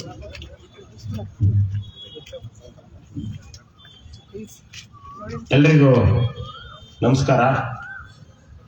ಜಿಲ್ಲಾ ನಾಗರಿಕ ಮತ್ತು ರೈತ ಹೋರಾಟ ಸಮಿತಿ ಚಿಕ್ಕಮಗಳೂರು, ಕರ್ನಾಟಕ ಬೆಳೆಗಾರರ ಒಕ್ಕೂಟ, ಮಲೆನಾಡು ನಾಗರಿಕರ ರೈತ ಹಿತರಕ್ಷಣಾ ಸಮಿತಿ ಇವರುಗಳ ನೇತೃತ್ವದಲ್ಲಿ ಇವತ್ತೊಂದು ಬೃಹತ್ ಹೋರಾಟ, ಅಂದ್ರೆ ರೈತ ಮತ್ತೆ ಅರಣ್ಯ ಇಲಾಖೆ ಸಂಘರ್ಷವನ್ನು ತಪ್ಪಿಸಿ ಮಲೆನಾಡಿನ ಜನಜೀವನ ಉಳಿಸುವಂತೆ ಒತ್ತಾಯಿಸಿ ಇವತ್ತು ಬೃಹತ್ ರೈತ ಸಮಾವೇಶವನ್ನು ಏರ್ಪಡಿಸಿದ್ದು. ಈ ಒಂದು ಹೋರಾಟದ ನೇತೃತ್ವವನ್ನು ವಹಿಸಿಕೊಂಡಿರ್ತಕ್ಕಂಥ ಯಾರ್ದನ್ನು ವೈಯಕ್ತಿಕವಾಗಿ ಹೆಸರನ್ನ ಇಲ್ಲಿ ಪ್ರಸ್ತಾಪ ಮಾಡಲ್ಲ, ಯಾರು ಅನ್ಯತಾ ಭಾವಿಸಬಾರದು. ಈ ಹೋರಾಟದ ನೇತೃತ್ವವನ್ನು ವಹಿಸಿಕೊಂಡಿರ್ತಕ್ಕಂಥ ಎಲ್ಲ ಹೋರಾಟ ಸಂಘಟನೆಗಳ ಸಂಚಾಲಕರು, ಅಧ್ಯಕ್ಷರು, ಪದಾಧಿಕಾರಿಗಳೇ, ಮತ್ತೆ ಈ ಹೋರಾಟಕ್ಕೆ ಪಕ್ಷಾತೀತವಾಗಿ ಎಲ್ಲ ಪಕ್ಷದ ಚುನಾಯಿತ ಪ್ರತಿನಿಧಿಗಳು, ವಿಧಾನ ಪರಿಷತ್ ಸದಸ್ಯರು, ಲೋಕಸಭಾ ಸದಸ್ಯರು, ಮಾಜಿ ವಿಧಾನ ಪರಿಷತ್ ಸದಸ್ಯರುಗಳು, ಮತ್ತೆ ಎಲ್ಲ ಸಮಾಜದ ಮುಖಂಡರು ಆಗಮಿಸಿದ್ದೀರಿ. ಈ ಜಿಲ್ಲೆಯಿಂದ ಎಲ್ಲ ಆಗಮಿಸಿರ್ತಕ್ಕಂಥ ಈ ಒಂದು ಎಲ್ಲ ರೈತಾಪಿ ವರ್ಗದವರೇ, ರೈತ ಕಾರ್ಮಿಕರೇ, ಪತ್ರಿಕಾ ಸ್ನೇಹಿತರೇ, ಕೇವಲ ಇದು ರೈತರ ಪರ ಹೋರಾಟ ಮಾತ್ರ ಅಲ್ಲ, ರೈತರ ಜೀವನದ ಬದುಕಿನ ಹೋರಾಟ. ಇದು ಜೀವನದ ಬದುಕಿನ ಹೋರಾಟ. ಹಾಗಾಗಿ ಈ ಹೋರಾಟಕ್ಕೆ ಬಹುತೇಕ ಚಿಕ್ಕಮಗಳೂರು ಜಿಲ್ಲೆಯ ಎಲ್ಲ ಜನ ಇಲ್ಲಿ ಭಾಗವಹಿಸಿದ್ದೀರಿ. ನಿಮ್ಮ ಹೋರಾಟ ಯಶಸ್ಸಾಗಬೇಕು ಅಂತ ಹೇಳಿದ್ರೆ ಅದಕ್ಕೊಂದು ಅಂತಿಮವಾಗಿ ಈ ಹೋರಾಟದ ನಿಮ್ಮ ಬೇಡಿಕೆಗಳನ್ನ ಅಂತಿಮವಾಗಿ ಗುರಿ ಮುಟ್ಟಿಸಬೇಕು. ಆ ಮುಟ್ಟಿಸುವ ಜವಾಬ್ದಾರಿಯನ್ನ ನಿಮ್ಮ ಪರವಾಗಿ ಎಲ್ಲ ಸಂಘಟನೆಯ ಮುಖಂಡರು ಮತ್ತೆ ನಾವೆಲ್ಲ ಚುನಾಯಿತ ಪ್ರತಿನಿಧಿಗಳು ತೆಗೆದುಕೊಂಡು ಹೋದಾಗ ಮಾತ್ರ ಈ ಒಂದು ಹೋರಾಟಕ್ಕೆ ಸಾರ್ಥಕತೆ ಬರ್ತದೆ ಅನ್ನೋ ಒಂದು ಮಾತನ್ನ ಈ ಸಂದರ್ಭದಲ್ಲಿ ಮೊದಲು ಹೇಳಲಿಕ್ಕೆ ಬಯಸ್ತೇನೆ. ಈಗ ತಾನೇ ಮಾತನಾಡಿರ್ತಕ್ಕಂಥ ನಮ್ಮ ಚಿಕ್ಕಮಗಳೂರು ಉಡುಪಿ ಲೋಕಸಭಾ ಕ್ಷೇತ್ರದ ಸಂಸತ್ ಸದಸ್ಯರಾದ ಸರಳ ಸಜ್ಜನರು ಆಗಿರ್ತಕ್ಕಂಥ ಕೋಟ ಶ್ರೀನಿವಾಸ್ ಪೂಜೆ ಅವರವರು ಚಿಕ್ಕದಾಗಿ ಚೊಕ್ಕದಾಗಿ ನಿಮ್ಮ ಸಮಸ್ಯೆಗಳನ್ನ ವಿಧಾನಸಭೆ ವಿಧಾನ ಪರಿಷತ್ ಸದಸ್ಯರ ಜೊತೆ ನಾನು ಲೋಕಸಭಾ ಸದಸ್ಯನಾಗಿ ಕೇಂದ್ರ ಮಟ್ಟದಲ್ಲಿ ಮಾತನಾಡುವ ಭರವಸೆನ ಕೊಟ್ಟಿದ್ದು ಬಹಳ ಸಂತೋಷದ ವಿಚಾರ. ಆ ನಿಟ್ಟಿನಲ್ಲಿ ನಮಗೆ ಏನು ಇವತ್ತು ರೈತರ ಮತ್ತೆ ಸಾಗುವಳಿದಾರರ ಏನು ಸಮಸ್ಯೆ ಬಹುಶಃ ಇದು ನಿನ್ನೆ ಮೊನ್ನೆದಲ್ಲ, ಬಹಳ ವರ್ಷಗಳಿಂದ ಈ ಒಂದು ಹೋರಾಟ ನಡ್ಕೊಂಡು ಬಂದಿದೆ. ಇದಕ್ಕೆ ಸಮಸ್ಯೆಗೆ ಪರಿಹಾರವನ್ನ ಕಂಡು ಹಿಡಿಯಲಿಕ್ಕೆ ಪ್ರಯತ್ನವನ್ನ ಹಲವಾರು ಸಂಘಟನೆಯ ಪದಾಧಿಕಾರಿಗಳು ಮತ್ತೆ ಅಂದೊಂದು ಇದ್ದಂತ ಚುನಾಯಿತ ಪ್ರತಿನಿಧಿಗಳು ಅವರದೇ ಆದಂತ ಪ್ರಯತ್ನವನ್ನ ಮಾಡಿದ್ದಾರೆ. ಅವರುಗಳಿಗೂ ಸಹ ನಾನು ಮೊದಲು ಅಭಿನಂದನೆಗಳನ್ನ ಸಲ್ಲಿಸಲಿಕ್ಕೆ ಬಯಸ್ತಾ ಇದ್ದೇನೆ. ಈಗಾಗಲೇ ಈ ಸಮಸ್ಯೆ ಬಹುಶಃ ರೈತರ ಬದುಕು ಇದು ಏನಾಗಿದೆ, ರಾಜ್ಯ ಮಟ್ಟದಲ್ಲಿ ಇರ್ತಕ್ಕಂಥ ಮೇಲ್ಮಟ್ಟದ ಅಧಿಕಾರಿಗಳ ಮನಸ್ಸಿನಲ್ಲಿ ಚಿಕ್ಕಮಗಳೂರಿನಲ್ಲಿ ಕಾಫಿ ಬೆಳೆಗಾರರ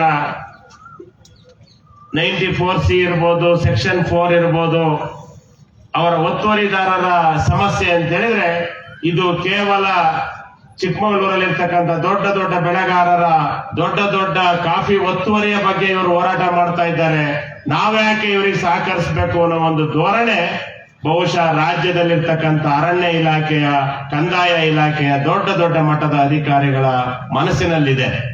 ಆದ್ರೆ ಇದು ನಿಜವಾಗ್ಲೂ ಇಲ್ಲಿ ಕೂತಿರ್ತಕ್ಕಂಥ ಎಲ್ಲ ಜನರನ್ನ ಗಮನಿಸಿದ್ರೆ ಇಲ್ಲಿರ್ತಕ್ಕಂಥವ್ರು ಏನು ಶ್ರೀಮಂತರು ಬೆರಳೆಣಿಕೆಯಲ್ಲಿದ್ದಾರೆ.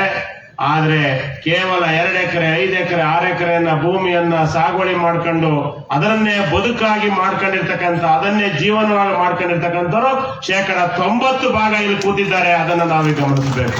90% ಇಲ್ಲಿ ಒಂದು ವರ್ಗದವರಿಲ್ಲ, ಎಲ್ಲ ವರ್ಗದವರಿದ್ದಾರೆ. ಕಾಫಿ ಬೆಳೆಗಾರ ಇರ್ಬೋದು, ರೈತರು ಇರ್ಬೋದು, ಅವ್ರಿಗೆ ಜಾತಿ ಇಲ್ಲ. ರೈತರು ಕಾಫಿ ಬೆಳೆಗಾರರಷ್ಟೇ, ಅದು ಎಲ್ಲ ಜಾತಿಯವರು, ಎಲ್ಲ ವರ್ಗದವರು ಕಾಫಿ ಬೆಳೆಗಾರರು ಅಥವಾ ರೈತರು, ಕೃಷಿ ಕಾರ್ಮಿಕರಾಗಿದ್ದಾರೆ.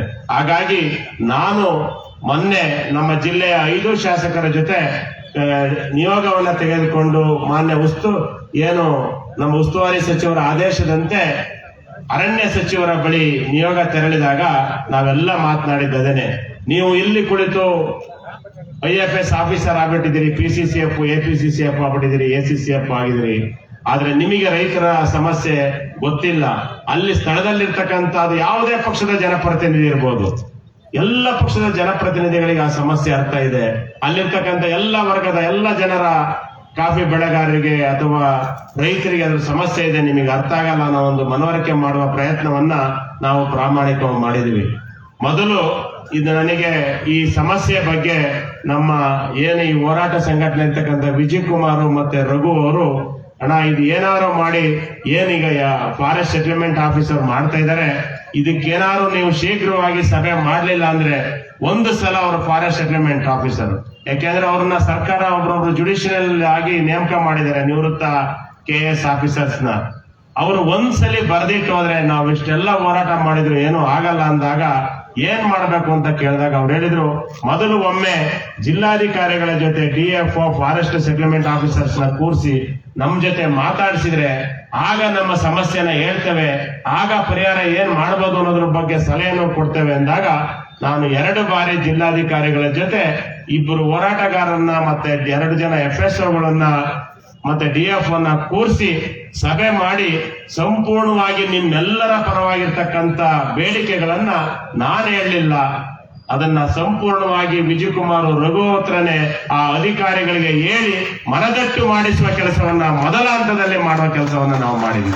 ಮೊದಲ ಹಂತದಲ್ಲಿ ಆಗ ಜಿಲ್ಲಾಧಿಕಾರಿಗಳು ಹೇಳಿದ್ರು, ಇಲ್ಲಿರುವ ಅಧಿಕಾರಿಗಳು ಮಾತೆತ್ತಿರೋ ಅವರ ಮೇಲ್ಮಟ್ಟದ ಅಧಿಕಾರಿಗಳಿಗೆ ಹೇಳ್ತಾರೆ, ನಾವು ಸೆಕ್ಷನ್ 4 ಅಥವಾ 18 ನಾವು FSOಗಳು ಮಾಡಿದ್ನ ಹೇಳಿದ್ರೆ ಅವರು ಮಾತೆತ್ತಿರಿ ಸುಪ್ರೀಂ ಕೋರ್ಟ್, ಮಾತೆತ್ತಿರಿ NGT ಈ ಕೋರ್ಟ್ಗಳ ಆದೇಶವನ್ನ ಹೇಳ್ತಾರೆ.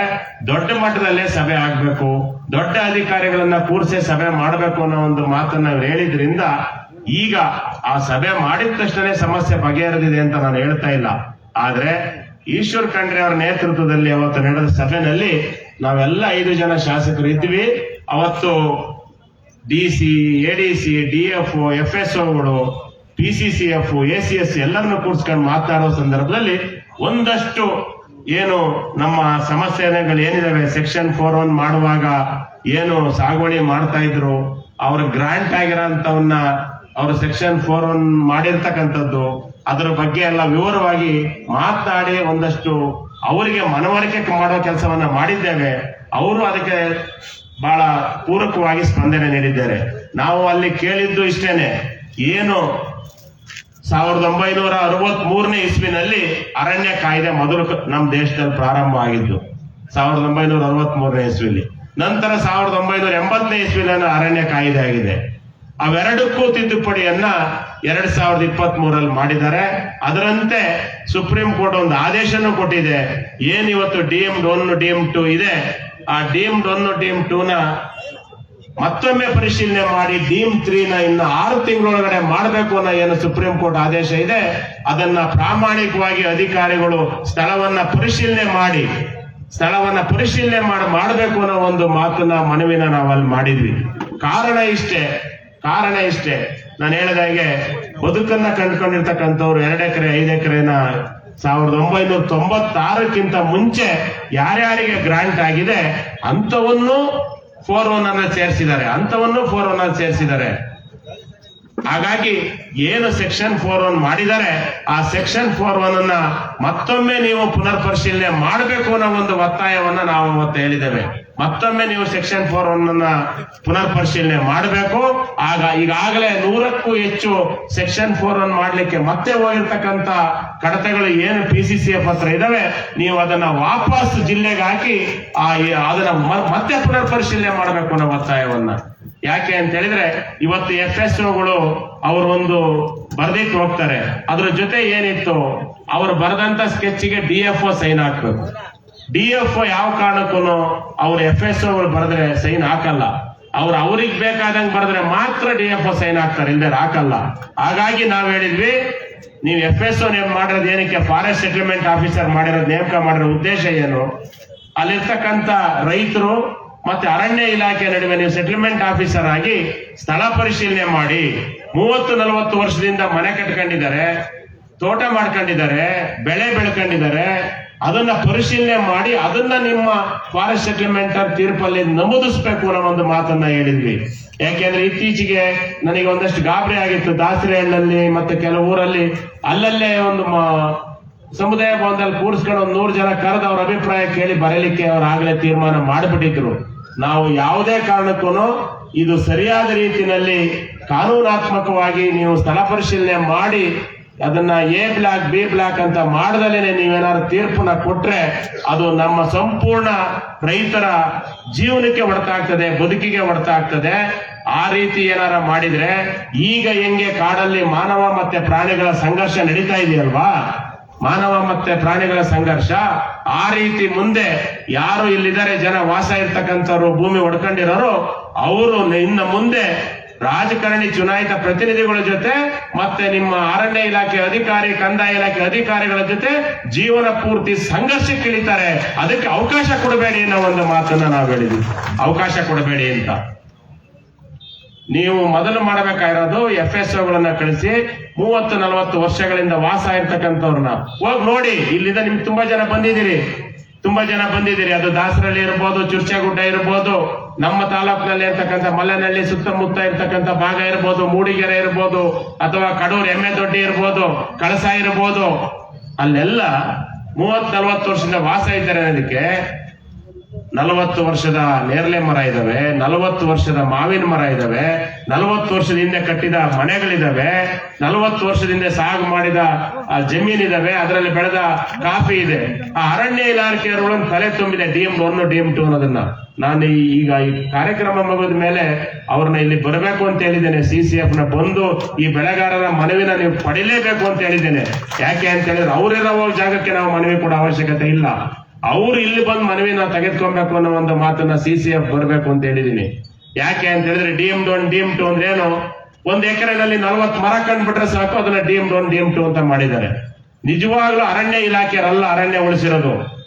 ನಾನೇನು ಯಾವುದೇ ಕಾಫಿ ತೋಟದ ಮಾಲೀಕ ಅಲ್ಲ, ಆದ್ರೆ ಕಾಫಿ ಬೆಳೆಗಾರರ ಸಮಸ್ಯೆನ ಅರ್ತಿರ್ತಕ್ಕಂಥವ್ರು ನಾನು. ಕಾಫಿ ಬೆಳೆಗಾರರ ಸಮಸ್ಯೆನ ಅರ್ತಿರ್ತಕ್ಕಂಥವ್ರು. ಹಾಗಾಗಿ ಅವರಿಗಿಂತ ಚೆಂದಾಗಿ ಮರ ಗಿಡಗಳನ್ನ ಉಳಿಸಿರೋದು ನಮ್ಮ ರೈತರು. ಯಾವ ತೋಟಕ್ಕೆ ಬಂದ್ರು ಅರಣ್ಯ ಇಲಾಖೆಗಿಂತ ಮರ ಗಿಡ ಉಳಿಸಿರ್ತಕ್ಕಂಥದ್ದು ನಮ್ಮ ಬೆಳೆಗಾರರು, ಅವ್ರಿಗಿಂತ ಜಾಸ್ತಿ ಮರ ಉಳಿಸಿದ್ದಾರೆ. ಇವ್ರು ಮಾಡಿದ್ದೇನು ಅಂದ್ರೆ ಮೇಲ್ಗಡೆಯಿಂದ ಸರ್ವೆ ಮಾಡಿದ್ರು, ಅಲ್ಲಿ ಒಂದು ಕುರ್ಚುಲು ಗಿಡ ಇದ್ರು ಡೀಮ್ಡ್ 1 ಡೀಮ್ಡ್ 2 ಮಾಡಿದ್ರು. 40 ಅಡಿಕೆ ಗಿಡ ಕಂಡ್ರೆ ಸಾಕು, ಅದನ್ನು ಡೀಮ್ಡ್ 1 ಡೀಮ್ 2 ಅಂತ ಮಾಡಿದ್ರು. ಅದನ್ನೆಲ್ಲದನ್ನು ಸೆಕ್ಷನ್ 4 ಒಳಗೆ ಸೇರಿಸ್ಬಿಟ್ಟಿದ್ದಾರೆ. ಅದಾಗಬಾರ್ದು. ಯಾವುದೇ ಕಾರಣಕ್ಕೂ ಡೀಮ್ಡ್ 1 ಡೀಮ್ 2 ನನ್ನ ಡೀಮ್ 3 ನಲ್ಲಿ ಏನು ಸುಪ್ರೀಂ ಕೋರ್ಟ್ ಆದೇಶ ಆಗಿದೆ ಅವೆರಡನ್ನು ಕೈ ಬಿಡಬೇಕು. ಇವತ್ತು ನಮಗೆ ಬಹಳ ಸಂಕಟ ಇದೆ. ಚುನಾಯಿತ ಪ್ರತಿನಿಧಿಗಳು ಇವತ್ತು ನಾವಿರ್ತೀವಿ, ನಾಳೆ ಇನ್ನೊಬ್ರು ಇರ್ತಾರೆ, ಅದು ಬೇರೆ ಪ್ರಶ್ನೆ. ಇಲ್ಲಿದ್ದಾರೆ ಎಲ್ಲರೂ.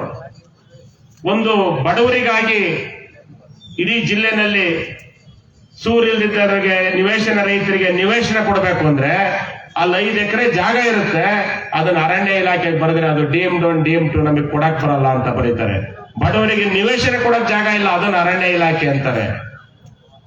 ಅಥವಾ ಯಾವ್ದಾರ ಒಂದು ಸರ್ಕಾರಿ ಅಂಗನವಾಡಿ ಕಟ್ಟಬೇಕು ಅಂದ್ರೆ ಅದಕ್ಕೆ ಜಾಗ ಇಲ್ಲ ಅಂತಾರೆ. ಆಸ್ಪತ್ರೆ ಕಟ್ಟಬೇಕು ಅಂದ್ರೆ ಜಾಗ ಇಲ್ಲ ಅಂತಾರೆ. ಒಂದು ಹಾಸ್ಟೆಲ್ ಕಟ್ಟಬೇಕು ಅಂದ್ರೆ ಜಾಗ ಇಲ್ಲ ಅಂತಾರೆ.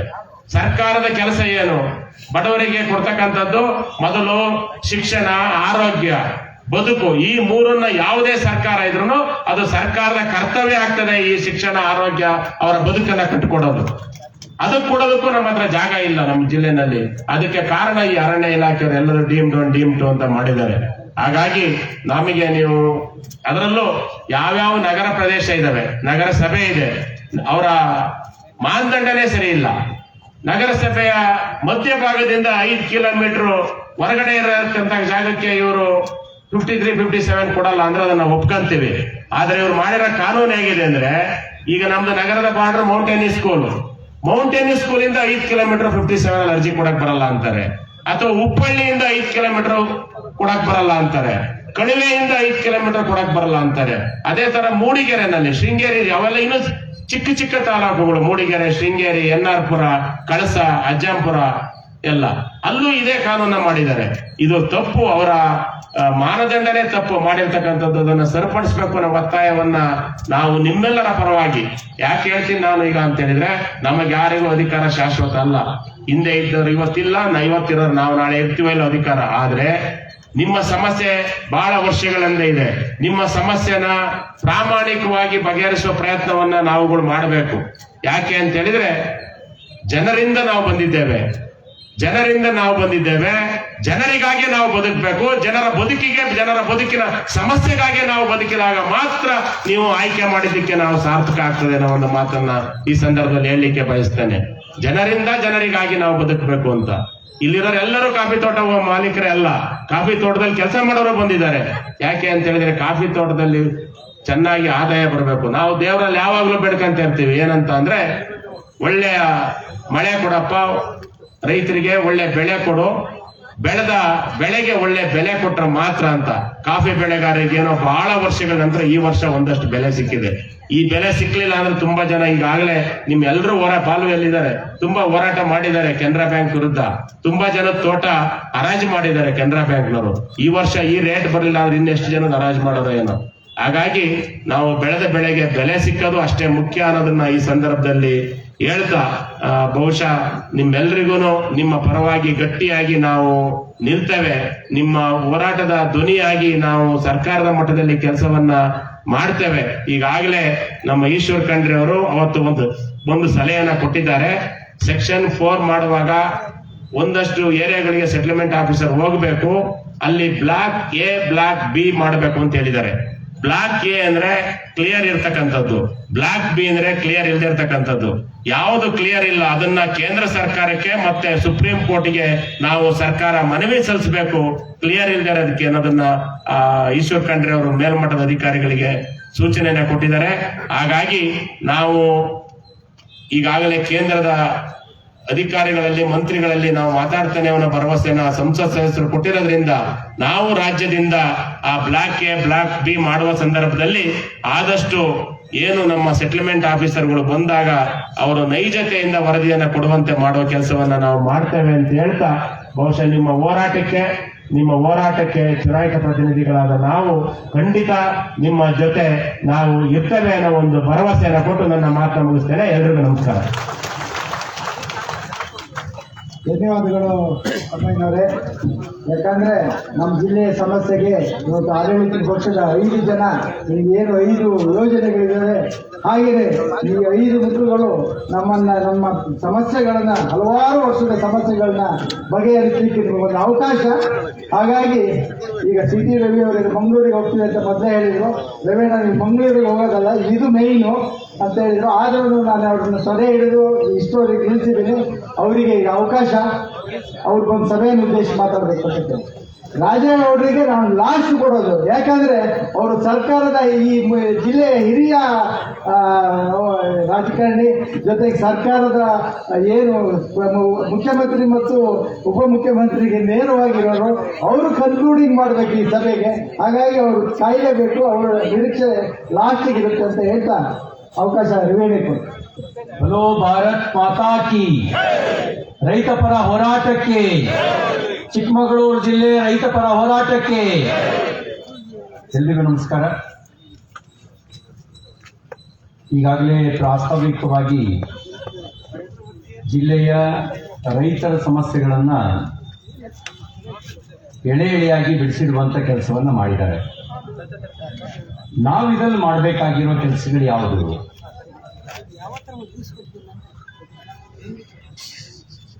ಫಾರಂ ನಂಬರ್ 57ಗೆ ಸಂಬಂಧಪಟ್ಟಂತೆ ರೂಲ್ಸ್ ನ ಫ್ರೇಮ್ ಮಾಡಬೇಕಾದ್ರೆ ತೋಟಗಾರಿಕಾ ಬೆಳೆಗಳನ್ನ ಬಿಟ್ಟಿರೋದನ್ನ ನಾವು ಅದನ್ನ ತೋಟಗಾರಿಕಾ ಬೆಳೆಗಳು ಸೇರಿಸಿದ್ರೆ ಅದು ನಮ್ಮ ಹಂತದಲ್ಲೇ ಆಗುತ್ತೆ. ಹಾಗಾಗಿ ನಾನು ಈ ವಿಧಾನಮಂಡಲದಲ್ಲೂ ನಾವು ಧ್ವನಿ ಎತ್ತೇವೆ. ಬಹಳ ಸುಲಭದಲ್ಲಿ ಮಾಡಬಹುದಾಗಿರೋ ಕೆಲಸ, ಕೃಷಿ ಜೊತೆಗೆ ತೋಟಗಾರಿಕಾ ಬೆಳೆಗಳನ್ನು ಇನ್ಕ್ಲೂಡ್ ಮಾಡಿದರೆ 57ನಲ್ಲಿ ಅರ್ಜಿ ಹಾಕಿರ್ತಕ್ಕಂಥ ಅರ್ಹ ಬೆಳೆಗಾರರು ಆ 57ನ ಲಾಭವನ್ನ ಪಡೆಯೋದಕ್ಕೆ ಸಾಧ್ಯ ಆಗುತ್ತೆ. ಹಾಗಾಗಿ ಇದೊಂದು ಸಣ್ಣ ತಿದ್ದುಪಡಿ, ಇದನ್ನ ನಮ್ಮ ಹಂತದಲ್ಲೇ ಮಾಡಬಹುದು ಅನ್ನೋದನ್ನ ನಾನು ಈ ಸಂದರ್ಭದಲ್ಲಿ ಹೇಳ್ತಾ, ಇದಕ್ಕೆ ಏನು ಧ್ವನಿ ಎತ್ತಬೇಕು, ಧ್ವನಿ ಎತ್ತುವ ಕೆಲಸ ಮಾಡ್ತೀವಿ ಅಂತಕ್ಕಂಥ ಮಾತನ್ನು ಹೇಳಿ ಬಯಸ್ತೇನೆ. ಇನ್ನೊಂದು, ಕಳೆದ ಬಾರಿ ಕಡೂರು ಮತ್ತೆ ಮೂಡಿಗೆರೆ ಭಾಗದಲ್ಲಿ 53 ಮಂಜೂರಾತಿ ಸಂದರ್ಭದಲ್ಲಿ ಅರ್ಜಿಯನ್ನೇ ಸಲ್ಲಿಸದೇ ಇರೋರಿಗೆ, ಸಾಗುವಳಿ ಮಾಡದೇ ಇರತಕ್ಕಂಥವರಿಗೆ, ಕೆಲವರಿಗೆ ಅಧಿಕಾರಿಗಳು ಹಣ ಪಡೆದು ಅಕ್ರಮವಾಗಿ ಸಾಗುವಳಿ ಚೀಟಿ ಕೊಟ್ಟಿದ್ದಾರೆ ಅಂತಕ್ಕಂಥ ದೂರು ಬಂದು ಅದರ ಪ್ರಾಥಮಿಕ ತನಿಖೆ ನಡೆದು ಆ ಪ್ರಾಥಮಿಕ ತನಿಖೆ ಹಿನ್ನೆಲೆಯಲ್ಲಿ ಎಲ್ಲ 53 ಮತ್ತು 50ಯಲ್ಲಿ ಮಂಜೂರು ಮಾಡಿದಂಥ ಪ್ರಕರಣಗಳಿಗೆ ಈ ಅವೆಲ್ಲವನ್ನು ಪಾಣಿನಲ್ಲಿ ಸೇರಿಸಿ ತನಿಖೆ ಹಂತದಲ್ಲಿದೆ ಅಂತ ಹೇಳಿದ್ದಾರೆ. ಅದಕ್ಕೆ ಒಂದು ಕಾಲಮಿತಿಯನ್ನ ನಿಗದಿ ಮಾಡಿ ಒಂದು ನಿರ್ದಿಷ್ಟ ಕಾಲದೊಳಗೆ 6 ತಿಂಗಳು, ಈಗಾಗಲೇ 2 ವರ್ಷ ದಾಟಿತು, 6 ತಿಂಗಳು ಸಮಯ ತಗೊಳ್ಳಿ. ಇನ್ನು 6 ತಿಂಗಳೊಳಗೆ ಅಕ್ರಮ ಯಾವುದಿದೆ ಅದನ್ನು ರದ್ದುಪಡಿಸಿ. ಅದು ಯಾವ ನ್ಯಾಯಯುತವಾಗಿ ಸಾಗುವಳಿ ಮಾಡಿ ಅರ್ಹತೆ ಇದ್ದು ಕಮಿಟಿಯಲ್ಲಿ ಇಟ್ಟು ಪಾಸ್ ಆಗಿ ಅವರು ಅರ್ಹ ರೀತಿಯಲ್ಲೇ ಪಡೆದಿದ್ದಾರೆ, ನ್ಯಾಯೋಚಿತವಾಗಿ ಪಡೆದಿದ್ದಾರೆ, ಅವರನ್ನ ಆ ಒಂದು ಪಾಣಿಯಲ್ಲಿ ನಮೂದಿಸಿರೋದನ್ನ ಕೈ ಬಿಡಬೇಕು ಅಂತ ಆಗ್ರಹಿಸ್ತೇನೆ. ಇದಕ್ಕೆ ರಾಜ್ಯ ಸರ್ಕಾರದ ಅವಶ್ಯಕತೆನೂ ಇಲ್ಲ, ಕೇಂದ್ರ ಸರ್ಕಾರದ ಅವಶ್ಯಕತೆ ಇಲ್ಲ. ಜಿಲ್ಲಾಧಿಕಾರಿಗಳೇನೆ ಕಾಲಮಿತಿ ನಿಗದಿ ಮಾಡಿ ಆ ಕಾಲಮಿತಿಯೊಳಗೆ ಇದನ್ನು ಬಗೆಹರಿಸಬೇಕು ಅಂತ ನಾನು ಆಗ್ರಹಿಸ್ತೇನೆ. ಇದು ಯಾವುದು ವಿಧಾನಸಭೆಯಲ್ಲಿ ಚರ್ಚೆ ಮಾಡಬೇಕಾದ ಅವಶ್ಯಕತೆನೂ ಇಲ್ಲ, ಸುಪ್ರೀಂ ಕೋರ್ಟಿಗೂ ಹೋಗಬೇಕಾದಿಲ್ಲ. ನಮ್ಮ ಕೈನಲ್ಲೇ ಇರ್ತಕ್ಕಂಥದ್ದು. ಯಾವುದು ಹಾಲಿದೆ ಹಾಲು, ಅದು ಯಾವುದು ನೀರಿದೆ ನೀರು, ಯಾವುದು ಅಕ್ರಮವಾಗಿದೆ ಅದು ಅಕ್ರಮ, ಯಾವ್ದು ಸಕ್ರಮವಾಗಿದೆ ಅದು ಸಕ್ರಮ. ಅದನ್ನ ಬಗೆಹರಿಸುವ ಕೆಲಸ ಮಾಡಿದ್ರೆ ಸುಲಭ ಆಗುತ್ತೆ. ಇನ್ನು ಮೂರನೇದು ಇರೋದು ಡೀಮ್ಡ್ ಫಾರೆಸ್ಟ್ಗೆ ಸಂಬಂಧಪಟ್ಟಂತೆ. Deemed is not a forest, ಅದು ಅರಣ್ಯ ಅಲ್ಲ. ಈಗಾಗಲೇ ನ್ಯಾಯಾಲಯದ ತೀರ್ಪು ಕೂಡ ಬಂದಿದೆ. ಡೀಮ್ಡ್ ಫಾರೆಸ್ಟ್ ಎನ್ನುವ ಉಲ್ಲೇಖ ಅಥವಾ ವ್ಯಾಖ್ಯಾನವೇ ಅರಣ್ಯ ಸಂರಕ್ಷಣಾ ಕಾಯ್ದೆ 1980 ಅಂದ್ರೆ 1980ರ ಅರಣ್ಯ ಸಂರಕ್ಷಣಾ ಕಾಯ್ದೆಯಲ್ಲೇ ಇಲ್ಲದಿರುವಾಗ ಡೀಮ್ಡ್ ಫಾರೆಸ್ಟ್ ಎನ್ನುವ ಪರಿಕಲ್ಪನೆಯನ್ನು ಒಪ್ಪಲು ಸಾಧ್ಯವಿಲ್ಲ ಎಂದು ನಾವು ರಾಜಕಾರಣಿಗಳು ಭಾಷಣ ಮಾಡೋದಲ್ಲ, ರೈತ ಚಳವಳಿಗಳ ಬೇಡಿಕೆ ಅಲ್ಲ. ಇದನ್ನ ಹೈಕೋರ್ಟ್ನ ವಿಭಾಗೀಯ ಪೀಠ ಹೇಳಿರ್ತಕ್ಕಂಥದ್ದು. Deemed is not a forest, ಅದು ಅರಣ್ಯ ಅಲ್ಲ ಡೀಮ್ಡ್ ಅಂತಕ್ಕಂಥದ್ದು. ಹಾಗಾಗಿ ಈ ಅರಣ್ಯದ ವ್ಯಾಖ್ಯಾನದಲ್ಲೇ ಇಲ್ಲ. ಹಾಗಿರ್ಬೇಕಾದ್ರೆ ಅದನ್ನು ಅರಣ್ಯ ಅಂತ ಯಾಕೆ ಪರಿಗಣಿಸಬೇಕು? ನೀವು ಮೀಸಲು ಅರಣ್ಯ ಅಂತ ಹೇಳಿದ್ರಿ, ಜಿಲ್ಲಾ ಅರಣ್ಯ ಅಂತ ಹೇಳಿದ್ರಿ, ಅಧಿಸೂಚಿತ ಅರಣ್ಯ ಪ್ರದೇಶಗಳು ಅಂತ ಹೇಳಿದ್ರಿ, ನಾವು ಒಪ್ಕೊಂಡಿದೀವಿ. ಆದ್ರೆ ಡೀಮ್ಡ್ ಅನ್ನ ಅರಣ್ಯ ಅಲ್ಲ ಅಂತ ಸುಪ್ರೀಂ ಕೋರ್ಟ್ ಹೇಳಿದೆ. ಅದು 2019ರ ಜೂನ್ 12ನೇ ತಾರೀಕಿನ ತೀರ್ಪಿರಬಹುದು ಆ ತೀರ್ಪಿಗೆ ಸಂಬಂಧಪಟ್ಟಂತೆ ಋತುರಾಜ ಅವಸ್ಥಿ ಅವರ ನೇತೃತ್ವದ ವಿಭಾಗೀಯ ಪೀಠ ಬಹಳ ಸ್ಪಷ್ಟವಾಗಿ ಉಲ್ಲೇಖ ಮಾಡಿದೆ. ಹಾಗಾಗಿ ಇದನ್ನ ಈ ಹೈಕೋರ್ಟ್ ತೀರ್ಪನ್ನ ಮನಗಂಡು ಡೀಮ್ಡ್ ಅನ್ನ ಅರಣ್ಯ ಅಂತ ಪರಿಗಣಿಸೋದಕ್ಕೆ ಸಾಧ್ಯ ಇಲ್ಲ, ಇದನ್ನು ಆಧರಿಸಿ. ಹಾಗಾಗಿ ಈಗ ಯಾರ್ಯಾರು ಡೀಮ್ಡ್ ಅನ್ನುವಂಥ ಪರಿಕಲ್ಪನೆಯ ಪ್ರದೇಶದಲ್ಲಿ ಯಾರ್ಯಾರು ಈಗಾಗಲೇ ಸಾಗುವಳಿ ಮಾಡಿದ್ದಾರೆ, ಯಾರ್ಯಾರು ಮನೆ ಕಟ್ಕೊಂಡಿದ್ದಾರೆ, ಅವೆಲ್ಲದಕ್ಕೂ ಕೂಡ ಮಂಜೂರು ಮಾಡೋದಕ್ಕೆ ಇರ್ತಕ್ಕಂಥ ಅಡೆತಡೆಯನ್ನ ಕಂದಾಯ ಇಲಾಖೆ ಒಂದು ಸುತ್ತೋಲೆಯನ್ನ ಹೊರಡಿಸಿ ಅಡೆತಡೆಯನ್ನು ನಿವಾರಿಸಿ ಇದಕ್ಕೆ ಆಧಾರವಾಗಿ ಈ ಕೋರ್ಟ್ ಜಡ್ಜ್ಮೆಂಟ್ ಅನ್ನು ಬಳಕೆ ಮಾಡ್ಕೊಳ್ಬಹುದು. ಇದರ ಮೇಲ್ಪಟ್ಟು ಯಾವ್ದಾದ್ರು ಸುಪ್ರೀಂ ಕೋರ್ಟ್ ಜಡ್ಜ್ಮೆಂಟ್ ಇದ್ರೆ ಅದನ್ನ ಅವ್ರು ಪ್ರೆಸೆಂಟ್ ಮಾಡಿದೆ, ಇದಕ್ಕೆ ಸೆಟಸೈಡ್ ಮಾಡಿದೆ ಸುಪ್ರೀಂ ಕೋರ್ಟ್ ಜಡ್ಜ್ಮೆಂಟ್ ಅಂತ ಯಾವ್ದಾದ್ರು ಇದ್ರೆ ಅದನ್ನು ಅವ್ರು ಪ್ರೆಸೆಂಟ್ ಮಾಡಲಿ. ಇಲ್ಲದೆ ಇದ್ರೆ ಈ ಹೈಕೋರ್ಟ್ ವಿಭಾಗೀಯ ಪೀಠ ಕೊಟ್ಟಿರ್ತಕ್ಕಂಥ ತೀರ್ಪನ್ನೇ ಆಧರಿಸಿ ಸುತ್ತೋಲೆಯನ್ನು ಹೊರಡಿಸಿದ್ರೆ ಆ ಸುತ್ತೋಲೆಗೆ ಪೂರಕವಾಗಿ ಇಲ್ಲಿರುವಂತಹ ಅಡೆತಡೆಯನ್ನು ನಿವಾರಿಸಲಿಕ್ಕೆ ಬರುತ್ತೆ. ನಾನು ಈ ಸಂದರ್ಭದಲ್ಲಿ ಒಂದು ಮಾತನ್ನು ಕೊಡ್ತೇವೆ, ನಾವು ಮಂತ್ರಿಗಳ ಜೊತೆಲೂ ಮಾತಾಡ್ತೀವಿ, ಜಿಲ್ಲಾ ಸಚಿವರ ಜೊತೆಲೂ ಮಾತಾಡ್ತೀವಿ. ಇದ್ರ ಜೊತೆಗೆ ವಿಧಾನ ಪರಿಷತ್ತೆಯಲ್ಲೂ ಕೂಡ ಇದಕ್ಕೆ ಸಂಬಂಧಪಟ್ಟಂತ ಪ್ರಶ್ನೆಯನ್ನು ಹಾಕಿ ರೈತರ ಪರವಾಗಿ ಧ್ವನಿಯತ್ತ ಕೆಲಸವನ್ನ ಮಾಡ್ತೇವೆ ಅಂತಕ್ಕಂಥ ಮಾತನ್ನ ಈ ಸಂದರ್ಭದಲ್ಲಿ ಹೇಳಲಿಕ್ಕೆ ಬಯಸ್ತೇನೆ. ಇನ್ನು ನಾಲ್ಕನೇದಿರೋದು ಫಾರೆಸ್ಟ್ ಸೆಟಲ್ಮೆಂಟ್ ಆಫೀಸರ್. ನಾನು ಟು ದಿ ಪಾಯಿಂಟ್ ಮಾತ್ರ ಮಾತಾಡ್ತಾ ಇದ್ದೀನಿ, ವಿಷಯಾಂತರಕ್ಕೆ ಹೋಗ್ತಾ ಇಲ್ಲ. ಫಾರೆಸ್ಟ್ ಸೆಟಲ್ಮೆಂಟ್ ಆಫೀಸರ್ ಈಗ DFO ಇರಲಿ CCF ಇರಲಿ, ಅವರು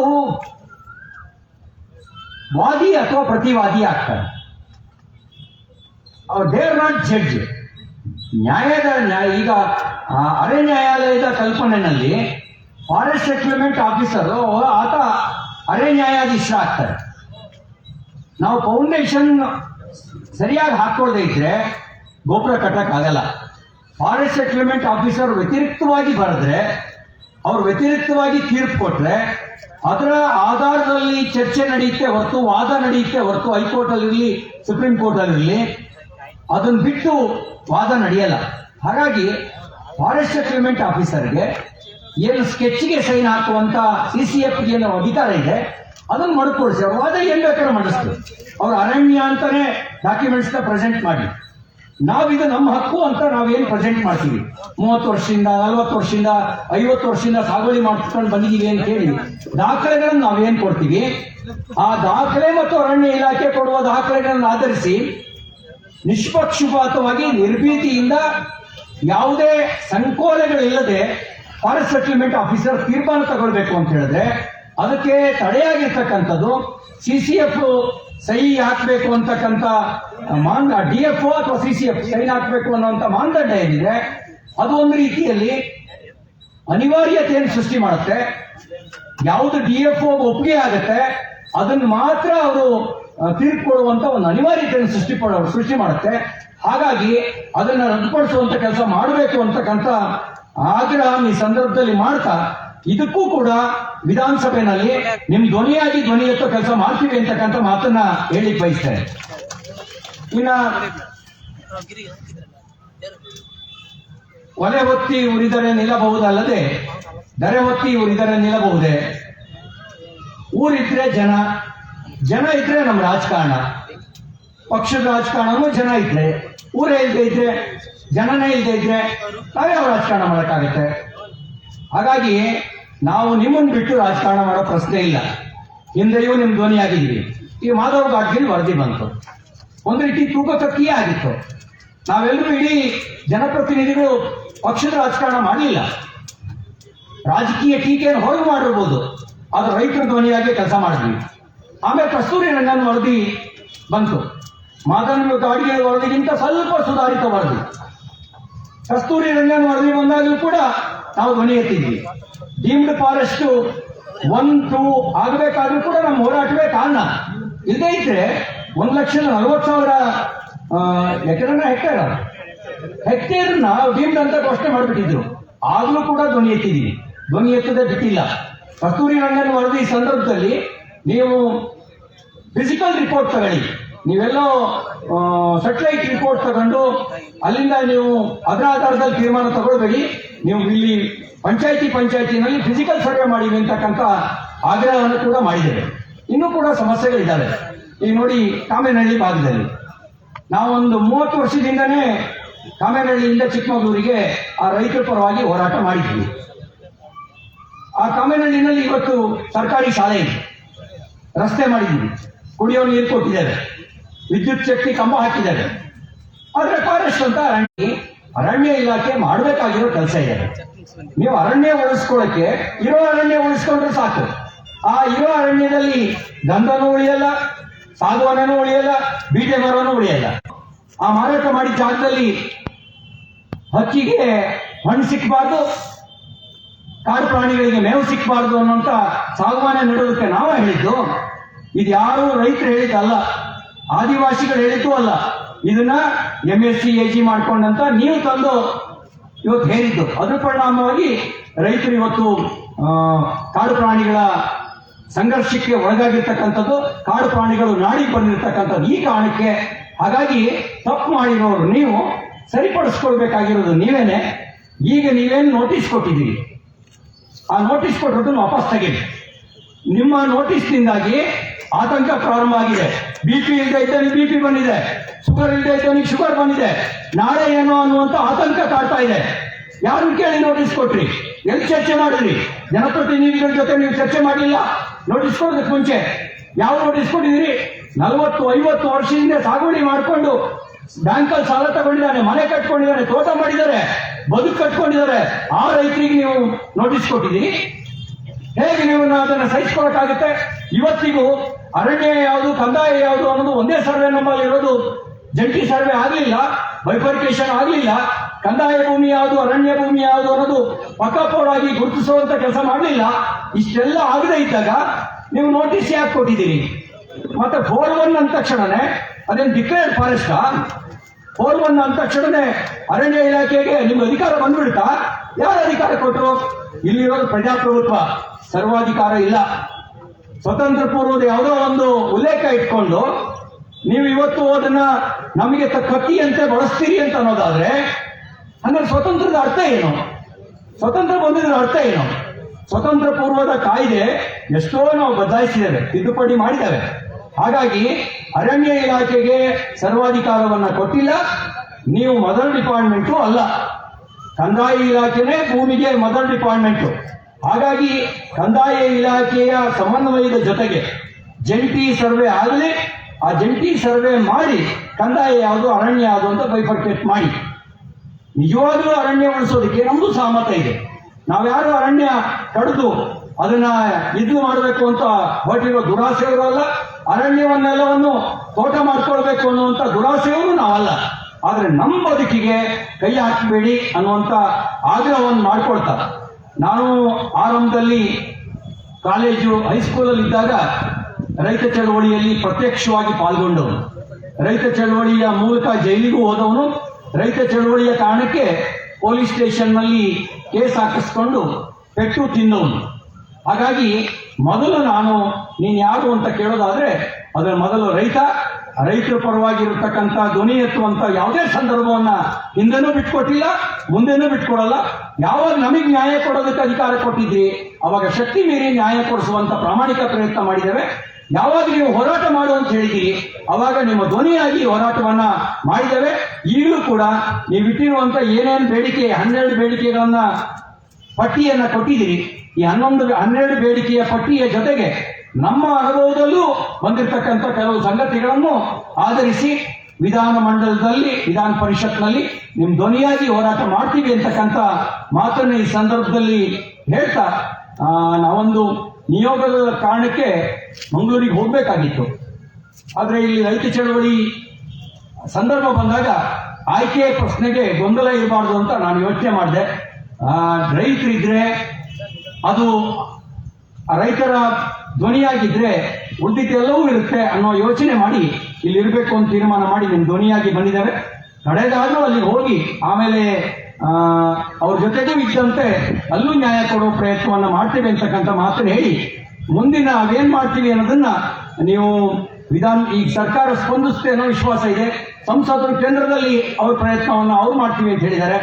ಶಾಸಕರು ಇಲ್ಲಿಯ ಪ್ರಯತ್ನವನ್ನ ವಿಧಾನಸಭಾ ಸದಸ್ಯರು ಮಾಡ್ತೀವಿ ಅಂತ ಹೇಳಿದ್ದಾರೆ. ಅವರಿಗೆ ನಾನು ಧನ್ಯವಾದಗಳನ್ನ ಹೇಳ್ತಾ, ಇದು ಫಲಿತಾಂಶವಾದಾಗ ನಿಮ್ಮೆಲ್ಲರಿಗೆ ಪಕ್ಷಭೇದ ಮರೆತು ಅಭಿನಂದನೆಯನ್ನು ಏರ್ಪಾಡು ಮಾಡ್ತೀವಿ ಅಂತಕ್ಕಂಥ ಮಾತನ್ನ ಹೇಳ್ತಾ, ಅದು ಫಲಿತಾಂಶ ಆಗಲಿ, ಆ ಫಲಿತಾಂಶ ಆಗುವ ನಿಟ್ಟಿನಲ್ಲಿ ಒತ್ತಡ ಹೇಳುವ ಪ್ರಯತ್ನವನ್ನ ನಾವು ಮಾಡ್ತೀವಿ ಅಂತಕ್ಕಂಥ ಮಾತನ್ನು ಹೇಳಿ ಎಲ್ಲರಿಗೂ ವಂಶಿ ನಾನು ಮಾತು ಮುಗಿಸ್ತೇನೆ. ನಮಸ್ಕಾರ. ಈಗಾಗಲೇ ರವಿಯಣ್ಣವರು ಅಕ್ರಮ ಮಾಡಿದವರು ಅಂತ ಹೇಳಿದರು. ಅಕ್ರಮ ಮಾಡಿಲ್ಲ, ನಾವು ಭೂ ಸಾಗುವಳಿ ಮಾಡಿದ್ದೀವಿ. ಎಲ್ಲೋ ಒಂದು ಅಧಿಕಾರಿಗಳಿಗೆ ನಾವು ಅರ್ಜಿ ಸಲ್ಲಿಸುವಾಗ ಏನಾದ್ರು ಹೆಚ್ಚು ಕಮ್ಮಿಯಾಗಿ ರೈತರುಗಳದ್ದು ಎಲ್ಲೋ ಒಂದೊಂದು ಮಾನದಂಡದಲ್ಲಿ ಕಮ್ಮಿ ಆಗಿರ್ಬೋದು. ಹಾಗಾಗಿ ಅಂಥವು ಅಕ್ರಮವಾಗಿದ್ರು ಅದನ್ನ ಲೀಸಲ್ ಕೊಡ್ಬೋದು ಅನ್ನೋದು ಈಗಾಗಲೇ ಸರ್ಕಾರ, 2 ಸರ್ಕಾರಗಳು ಹೇಳಿದೆ. ಲೀಸಲ್ ಕೊಡೋಣ ಅಂತ ಹೇಳ್ತಾ ಈಗ ರೇಖಾ ಹುಲಿಯಪ್ಪ ಗೌಡರು ಬಂದಿದ್ದಾರೆ, ಅವ್ರನ್ನೂ ಸ್ವಾಗತಿಸ್ತೀನಿ. ರಾಜಣ್ಣ ಹಸಿರು ಸೇನೆ ಅಧ್ಯಕ್ಷರು, ಕನ್ನಡ ಸಾಹಿತ್ಯ ಅಧ್ಯಕ್ಷರು, ಹಾಗೆಯೇ HDP ನಮ್ಮ ಹಾಸನ್ ಲೋಹಿತ್ ಅವರು ಬಂದಿದ್ದಾರೆ, ಅವ್ರನ್ನು ಗುರುತಿಸ್ತಾ ಈಗ ಸುರೇಂದ್ರ ಅವರು ಪ್ರಾಣೇಶಣ್ಣ ಮಾತಾಡಬೇಕು, ಆದರೆ ಸುರೇಂದ್ರ ಅವರು ಒಂದು 2 ನಿಮಿಷ ಮಾತಾಡ್ತಾರೆ. ಯಾಕಂದ್ರೆ ಪ್ರಾಣೇಶಣ್ಣ ಜಡ್ಜು ಇವತ್ತು ಈ ಸಮಸ್ಯೆಗಳನ್ನೆಲ್ಲ ವಿಧಾನ ಪರಿಷತ್ತಿನಲ್ಲಿ ಬಂದಾಗ ಅನುಭವಿಸದೆ ಅವರು ಅದನ್ನ ಆರ್ಡರ್ ಮಾಡೋದು ಅನುಭವಿಸ್ತದಲ್ಲ. ಹಾಗಾಗಿ ಸುರೇಂದ್ರ ಅವರು 2 ನಿಮಿಷದಲ್ಲಿ ಸಭೆ ನಿರ್ದೇಶನ ಮಾತಾಡ್ತಾರೆ. ಎಲ್ಲರಿಗೂ ನಮಸ್ತೆ. ವೇದಿಕೆಯ ಹಿಂಭಾಗದಲ್ಲಿ ಬಿಸಿ ಪತ್ರದಲ್ಲಿರುವಂಥ ನನ್ನ ಮಾತೃ ಸಂಘಟನೆ ಕರ್ನಾಟಕ ಬೆಳೆಗಾರ ಒಕ್ಕೂಟ ಸೇರಿದಂತೆ ಎಲ್ಲ ಸಂಘಟನೆಗಳ ಪದಾಧಿಕಾರಿಗಳು, ಅಲ್ಲಿರುವಂಥ ಎಲ್ಲ ಮಹನೀಯರು, ಮಹಿಳೆಯರು ಮತ್ತು ಜನಪ್ರತಿನಿಧಿಗಳು, ರೈತ ಗೀತೆ ಕೇಳ್ತಾ ಇದ್ದೆ. ದೇಗಿಲ ಕುಳದೊಳಗಾಗಿದೆ ಚರ್ಮ, ದೇಗಿಲ ಬೇರೆ ರೀತಿಗೆ ಧರ್ಮ ಕೇಳಿದ್ಮೇಲೆ ಅನ್ನಿಸ್ತೀವಿ ಯಾವ ವಿಪರ್ಯಾಸ ಇದೆ. ಪ್ರಜಾಪ್ರಭುತ್ವದಲ್ಲಿ ಪ್ರಜೆಗಳೇ ಪ್ರಭುಗಳು. ನಮಗೆ 3/4 ಶತಮಾನ ಕಳೆದರೂ ಸರ್ಕಾರದ ಮುಂದೆ ಭಿಕ್ಷಾಪಾತ್ರ ಇಟ್ಕೊಂಡಿಲ್ಲ ತಪ್ಪಿಲ್ಲ. ಮಾತೆತ್ತಿದ್ರೆ ಒತ್ತುವರಿ, ಅನಧಿಕೃತ ಸಾಗುವಳಿ, ಅಕ್ರಮ ಸಾಗುವಳಿ, ಇತಿಹಾಸವನ್ನು ಮರೆತವರಿಗೆ ಭವಿಷ್ಯವನ್ನು ರೂಪಿಸಿಕೊಳ್ಳುವಂಥ ಯೋಗ್ಯತೆ, ಅರ್ಹತೆ ಇರೋದಿಲ್ಲ. 60ರ ದಶಕದಲ್ಲಿ ಇದೇ ಸರ್ಕಾರಗಳು, ಜನಪ್ರತಿನಿಧಿಗಳು ರೈತರ ಮುಂದೆ ಬಡ್ಡಿಯೂರಿ ಕೂತಿದ್ವು. ಗ್ರೋಮೋರ್ ಫುಡ್, ಹೆಚ್ಚು ಬೆಳೆ ಬೆಳೆಯಿರಿ, ದೇಶದ ಉಪವಾಸವನ್ನು ತಪ್ಪಿಸಿ, ದಯಮಾಡಿ ನಡೆದಿರುವಂಥವ್ರು ಇದು ನಿಮ್ಮ ಹೋರಾಟ, ನಿಮ್ಮ ಪರವಾಗಿ ಇಲ್ಲೆಲ್ಲ ಇದ್ದಾರೆ, ಒಬ್ಬರಿಗೋಸ್ಕರ ಎಲ್ಲರೂ ನಿಲ್ಲಬೇಕು ಅನ್ನುವಂಥದ್ದು. ಹೊಟ್ಟೆ ಹಸಿವು ಇದ್ದೇ ಇರ್ತದೆ, ತಡ್ಕೊಳ್ಳಿ, ನಮಗೂ ಹೊಟ್ಟೆ ಇದೆ, ಸೇರಿದ್ದೀರಿ, ಸಭೆಯ ಸಾರ್ಥಕ್ಯವನ್ನು ಕಂಡು ಹೋಗಿ ಅಂತ ನಾನಾದರೂ ಆಗ್ರಹಿಸ್ತೀನಿ. ಯಾವ 60ರ ದಶಕದಲ್ಲಿ ಸೈನಿಕರ ಜೊತೆ ಸಮೀಕರಿಸಿ ಜೈ ಜವಾನ್ ಜೈ ಕಿಸಾನ್ ಅಂತ ನಮ್ಮನ್ನು ಕರೆದು ಹೇಗಾದರೂ ಮಾಡಿ ಆಹಾರ ಬೆಳೀರಿ, ಗ್ರೋಮೋರ್ ಫುಡ್, ದೇಶ ಪರಾವಲಂಬನೆ ತಪ್ಪಿಸಿ PL ಅಡಿಯಲ್ಲಿ, ಪಬ್ಲಿಕ್ ಲಾ ಅಡಿಯಲ್ಲಿ ಅಮೆರಿಕದಿಂದ ಹೊರಟರೆ ಮಾತ್ರ ನಮ್ಮ ಮಕ್ಕಳಿಗೆ ಊಟ ಮಾಡ್ತಾ ಇದ್ವಿ. ಅದನ್ನು ತಪ್ಪಿಸಿದ್ದು ಈ ನೆಲದ ಸ್ವಾಭಿಮಾನಿ ರೈತ. ಅವತ್ತು ನಿಮಗೆ ಬೇಷರತ್ತಾಗಿ ಭೂಮಿಗಳನ್ನು ಕೊಡ್ತಾ ಹೋದರು. ಇದನ್ನು ನಾವು ನೆನಪಿಟ್ಕೊಂಡಿದ್ದೀವಿ, ನಮ್ಮನ್ನು ಆಳೋ ಸರ್ಕಾರ ನೆನಪಿಟ್ಕೊಂಡಿದೆ. ದುರಂತ ಅಂತ ಹೇಳಿದರೆ ನಮ್ಮ ಅಣತಿ ಪ್ರಕಾರ ನಡಿಬೇಕಾದಂಥ ಎಕ್ಸಿಕ್ಯೂಟಿವ್ ಕಾರ್ಯಾಂಗದ ಏನು ಸಂಬಳ ತಗೊಳ್ಳೋ ವ್ಯಕ್ತಿಗಳಿದ್ದಾರೆ ಅವರು ಇದನ್ನು ಮಾಡ್ತಿದ್ದಾರೆ. ದುರಂತ ಅಂದರೆ 60% ಹೆಚ್ಚು ಈ ಅಧಿಕಾರಿಗಳು ರೈತರ ಮಕ್ಕಳೇ. ಭಾಳ ಬೇಜಾರು. 2023ರಲ್ಲಿ ಕರ್ನಾಟಕ ರಾಜ್ಯ ಸುತ್ತೋಲೆ ಹೊರಡಿಸುತ್ತೆ. 9 ಲಕ್ಷ ಹೆಕ್ಟೇರ್ ನಮ್ಮ ಗಮನದಲ್ಲಿರಲಿ, 9 ಲಕ್ಷ ಹೆಕ್ಟೇರ್ ಏನು ಇವರು ಪರಿಭಾವಿತ ಅರಣ್ಯ ಅಂತ ಹೇಳಿ ತೋರಿಸಿದ್ದಾರೆ, ಡೀಮ್ಡ್ ಫಾರೆಸ್ಟ್. ಅದರಲ್ಲಿ 7.4 ಲಕ್ಷ ಹೆಕ್ಟೇರು ತಪ್ಪಾಗಿದೆ. ನಮ್ಮ ಗಮನದಲ್ಲಿರಲಿ ರೈತ ಬಂಧುಗಳೇ. 10 ಲಕ್ಷ ಜನ ವರ್ಷಕ್ಕೆ UPSC ಪರೀಕ್ಷೆ ಬರೀತಾರೆ. 10 ಲಕ್ಷ ಜನ, ಸರಿಸುಮಾರು 1,000 ಜನ ಅದರಲ್ಲಿ ಸೇವೆಗಳಿಗೆ ಸೆಲೆಕ್ಟ್ ಆಗ್ತಾರೆ. ಅದರಲ್ಲಿ IFSಗಳು ಬರ್ತಾರೆ.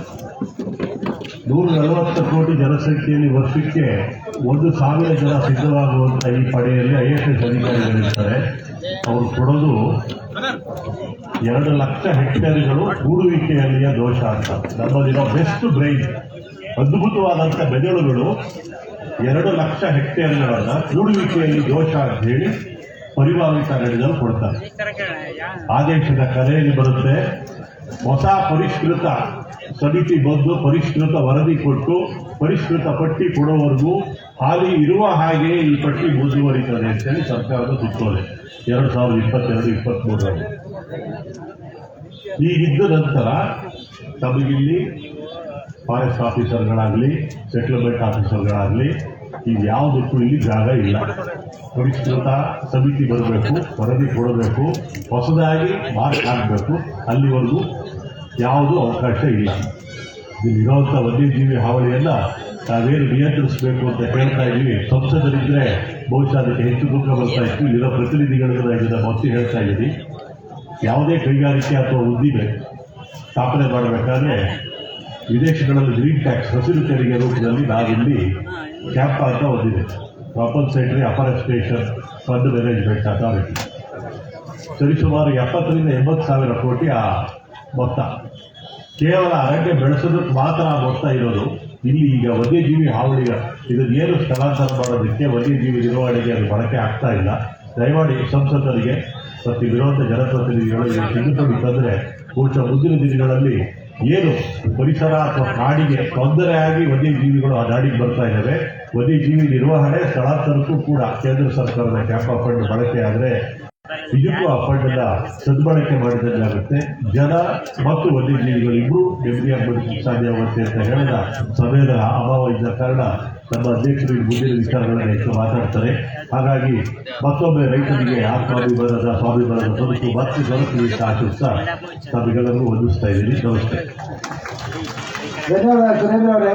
ಪ್ರಾಣೇಶಣ್ಣ, ಒಂದು ರಿಕ್ವೆಸ್ಟ್, ಯಾಕಂದ್ರೆ ಮೂಡಿಗೆರೆ ತಾಲೂಕಲ್ಲಿ ಈ ಅರಣ್ಯ ಮತ್ತು ಫಾರೆಸ್ಟ್ ರೆವಿನ್ಯೂ ಸಮಸ್ಯೆ ಜಾಸ್ತಿ ಇದೆ.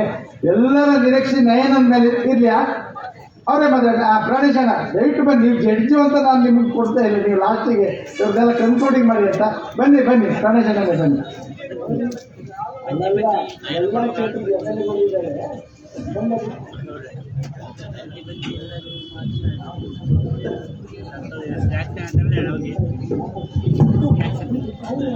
ಎಲ್ಲರಿಗೂ ನಮಸ್ಕಾರ. ಎಲ್ಲರ ಪರಿಸ್ಥಿತಿಗಳು ಅರ್ಥ ಆಗಿದೆ. ಈ ಹೋರಾಟದಕ್ಕಿಂತ ನಾವು ಹೊಟ್ಟೆಯನ್ನು ಎಲ್ಲರೂ ಹಚ್ಕೊಂಡಿದ್ದೀರಿ ಅನ್ನೋದು ಗೊತ್ತಿದೆ. ನಾನೇನು ಹೆಚ್ಚಿಗೆ ಸಮಯವನ್ನು ತೆಗೆದುಕೊಳ್ಳೋದಿಲ್ಲ. ಹಾಗೆ ನಾನು ರಾಜಕಾರಣಿಯಾಗಿ ಮಾತನಾಡೋದು ಇಲ್ಲ. ನಾನು ಮಾತನಾಡೋದಂತೂ ಒಬ್ಬ ರೈತನಾಗಿ ಮಾತನಾಡಲಿಕ್ಕೆ ಪ್ರಯತ್ನ ಮಾಡ್ತೇನೆ. ಬಹುಶಃ ಎಲ್ಲ ಈ ಕಾರ್ಯಕ್ರಮವನ್ನು ಆಯೋಜಿಸಿರುವಂತಹ ನನ್ನ ಎಲ್ಲ ಹಿರಿಯ ವಿವಿಧ ಸಂಘಟನೆಗಳ ಮುಖಂಡರುಗಳೇ, ಇಲ್ಲಿ ಆಗಮಿಸಿರುವಂತಹ ಎಲ್ಲ ಚುನಾಯಿತ ಪ್ರತಿನಿಧಿಗಳೇ, ಮಾಜಿ ಚುನಾಯಿತ ಪ್ರತಿನಿಧಿಗಳೇ, ಎಲ್ಲ ನನ್ನ ಆತ್ಮೀಯ ಬಂಧುಗಳೇ, ಸಂಕಷ್ಟದಲ್ಲಿರುವಂತಹ ರೈತ ಹಾಗೂ ಬೆಳೆಗಾರರೇ, ಬಹುಶಃ ನಮ್ಮ ಮೊದಲನೆಯದು ಜೈ ಜವಾನ್ ಜೈ ಕಿಸಾನ್ ಅನ್ನುವಂಥ ಒಂದು ನಾಣ್ಣುಡಿ. ಆದರೆ ಅದಕ್ಕೆ ನಾವು ಬದ್ಧರಾಗಿದ್ದೀವಾ? ಈ ರಾಜ್ಯಬದ್ಧವಾಗಿದೆಯಾ, ರಾಷ್ಟ್ರಬದ್ಧವಾಗಿದೆಯಾ ಅನ್ನೋಂಥ ನಮ್ಮ ಮುಂದೆ ಇರುವಂಥ ಒಂದು ಪ್ರಶ್ನೆ. ನಾನು ಮೊದಲೇ ಹೇಳಿದೆ, ನಾನು ರಾಜಕಾರಣವನ್ನು ಮಾತನಾಡೋದಿಲ್ಲ. ನಾನು ಎಲ್ಲರ ಬಗ್ಗೆನೂ ನಾನು ಮಾತನಾಡುವಂಥ ಕೆಲಸವನ್ನು ನಾನು ಮಾಡ್ತೇನೆ. ಯಾಕೆ ಅಂತ ಹೇಳಿದ್ರೆ, ಇವತ್ತು ಪ್ರತಿಯೊಬ್ಬ ರೈತನ ಬದುಕು ಇಡೀ ದೇಶದ ಬದುಕು. ಒಬ್ಬ ರೈತ ಬದುಕಿದಾನೆ, ರೈತ ದುಡಿಮೆ ಮಾಡಿದಾನೆ ಅಂದರೆ ಈ ದೇಶ ಬದುಕ್ತಾ ಇದೆ ಅನ್ನುವಂಥದ್ದು ಎಲ್ರಿಗೂ ಗೊತ್ತಿದೆ. ಆದರೆ ಇದ್ರ ಬಗ್ಗೆ ಯಾಕೆ ಚಿಂತನೆಯನ್ನು ಮಾಡ್ತಾ ಇಲ್ಲ? ಇದರ ಬಗ್ಗೆ ಯಾಕೆ ಸಮೀಕ್ಷೆಗಳನ್ನು ಮಾಡ್ತಾ ಇಲ್ಲ? ಈ ಸಮಸ್ಯೆಯನ್ನು ಬಗೆಹರಿಸೋದಕ್ಕೆ ಪ್ರಾಮಾಣಿಕ ಪ್ರಯತ್ನಗಳು ಆಗ್ತಾ ಇದೆಯೋ ಅನ್ನುವಂಥದ್ದು ನಮ್ಮ ಮುಂದೆ ಇರುವಂತಹ ಒಂದು ಬಲವಾದ ಪ್ರಶ್ನೆ ಅಂತ ಹೇಳಲಿಕ್ಕೆ ನಾನು ಬಯಸ್ತೇನೆ. ಈ ಹೋರಾಟದ ಅವಶ್ಯಕತೆಗಳಿದೆಯಾ? ಯಾಕೆ ಅಂತ ಹೇಳಿದ್ರೆ, ಪ್ರತಿ ಸಂದರ್ಭಗಳಲ್ಲಿ ಪ್ರತಿ ವೇದಿಕೆಗಳಲ್ಲಿ ಮಾತನಾಡುವಂಥ ಮಾತು ರೈತರನ್ನ ಮುಂದಿಟ್ಟೇ ನಾವು ಮಾತನಾಡ್ತೇವೆ. ಈ ದೇಶಕ್ಕೆ ಆದಾಯ ತರುವಂತಹ ಎಲ್ಲ ಸಂಘಟನೆಗಳ ವಿಚಾರಗಳನ್ನ ಇಟ್ಕೊಂಡು ಮುಂದೆ ಇಟ್ಕೊಂಡು ನಾವು ಮಾತಾಡ್ತೇವೆ. ಕೊನೆಯ ಹಂತದ ಒಳಗೆ ಬಂದಾಗ ಕಾನೂನನ್ನ ಇದರೊಳಗಡೆ ಜೋಡಿಸುವಂತ ಒಂದು ಪ್ರಯತ್ನ ಆಗುತ್ತೆ. ಯಾರು ಕಾನೂನನ್ನ ಮಾಡಿರುವಂಥವ್ರು? ಯಾರು ಕಾರ್ಯಾಂಗ, ಶಾಸಕಾಂಗ, ನ್ಯಾಯಾಂಗ ಇರುವಂಥದ್ದು ಏನು? ಈ ವ್ಯವಸ್ಥೆಗಳು ಏನಕ್ಕಿದೆ? ಯಾಕೆ ಶಾಸಕಾಂಗವನ್ನು ಮಾಡಿದೆ? ಕಾರ್ಯಾಂಗವನ್ನ ಯಾಕೆ ಮಾಡಿ? ನ್ಯಾಯಾಂಗ, ಎಲ್ಲದಕ್ಕೂ ನ್ಯಾಯಾಂಗವನ್ನು ತೋರಿಸುವಂತ ಒಂದು ವ್ಯವಸ್ಥೆಗಳು ನಿರ್ಮಾಣ ಆಗಿದೆ. ಯಾಕೆ ಇದಾಯಿತು ಅನ್ನುವಂಥದ್ದನ್ನ ನಾವು ಒಮ್ಮೆ ಹಿಂದಿರುಗಿ ಯೋಚನೆ ಮಾಡಬೇಕಲ್ಲ. ಹಿಂದೆ ಯಾಕಿರಲಿಲ್ಲ? ಈಗ 45 ವರ್ಷದ ಹಿಂದೆ ಮಾಡಿರುವಂಥದ್ದು, 50 ವರ್ಷದ ಹಿಂದೆ ಮಾಡಿರುವಂಥದ್ದು, ಸ್ವತಂತ್ರ ಪೂರ್ವದಲ್ಲಿ ಮಾಡಿರುವಂಥದ್ದನ್ನ ಈಗ ಅದನ್ನ ಇಂಪ್ಲಿಮೆಂಟೇಷನ್ ಮಾಡುವಂತ ಪ್ರಯತ್ನಗಳು ಯಾಕೆ ಆಗ್ತಾ ಇದೆ ಕೇಳಿದ್ರೆ, ಜನಸಂಖ್ಯೆಯ ಸ್ಫೋಟ ಆಗ್ತಾ ಇದೆ ಎನ್ನುವಂತ ಮಾತನ್ನ ಹೇಳ್ತಾರೆ. ಒಪ್ಕೊಳ್ಳೋಣ, ಪ್ರಾಮಾಣಿಕವಾಗಿ ನಾವು ಒಪ್ಕೊಳ್ಬೇಕಾದಂಥದ್ದನ್ನ ನಾವು ಮಾಡಬೇಕಾಗತ್ತೆ. ಆದರೆ ಮನುಷ್ಯ ಬದುಕಿದ್ರೆ ಎಲ್ಲ ವ್ಯವಸ್ಥೆಗಳು ಬದುಕಿರುತ್ತೆ. ಮನುಷ್ಯನೇ ಇಲ್ದಿದ್ರೆ ವ್ಯವಸ್ಥೆಗಳು ಎಲ್ಲಿರುತ್ತೆ? ಇದನ್ನ ನಾವು ಯೋಚನೆ ಮಾಡಬೇಕಲ್ಲ. ನಾವೀಗಾಗಲೇ ಹಲವಾರು ವಿಚಾರಗಳನ್ನ ಪ್ರಮುಖರು ಚರ್ಚೆಯನ್ನ ಮಾಡಿದ್ದಾರೆ. ಆಯೋಜಕರು ವಿಚಾರಗಳನ್ನು ನಮ್ಮ ಮುಂದೆ ಇಟ್ಟಿದ್ದಾರೆ. ಹಾಗಾಗಿ ನಾನು ಮತ್ತೆ ಅದನ್ನು ಪುನಃ ಪ್ರಸ್ತಾಪವನ್ನು ಮಾಡಲಿಕ್ಕೆ ನಾನು ಖಂಡಿತವಾಗ್ಲೂ ಹೋಗೋದಿಲ್ಲ.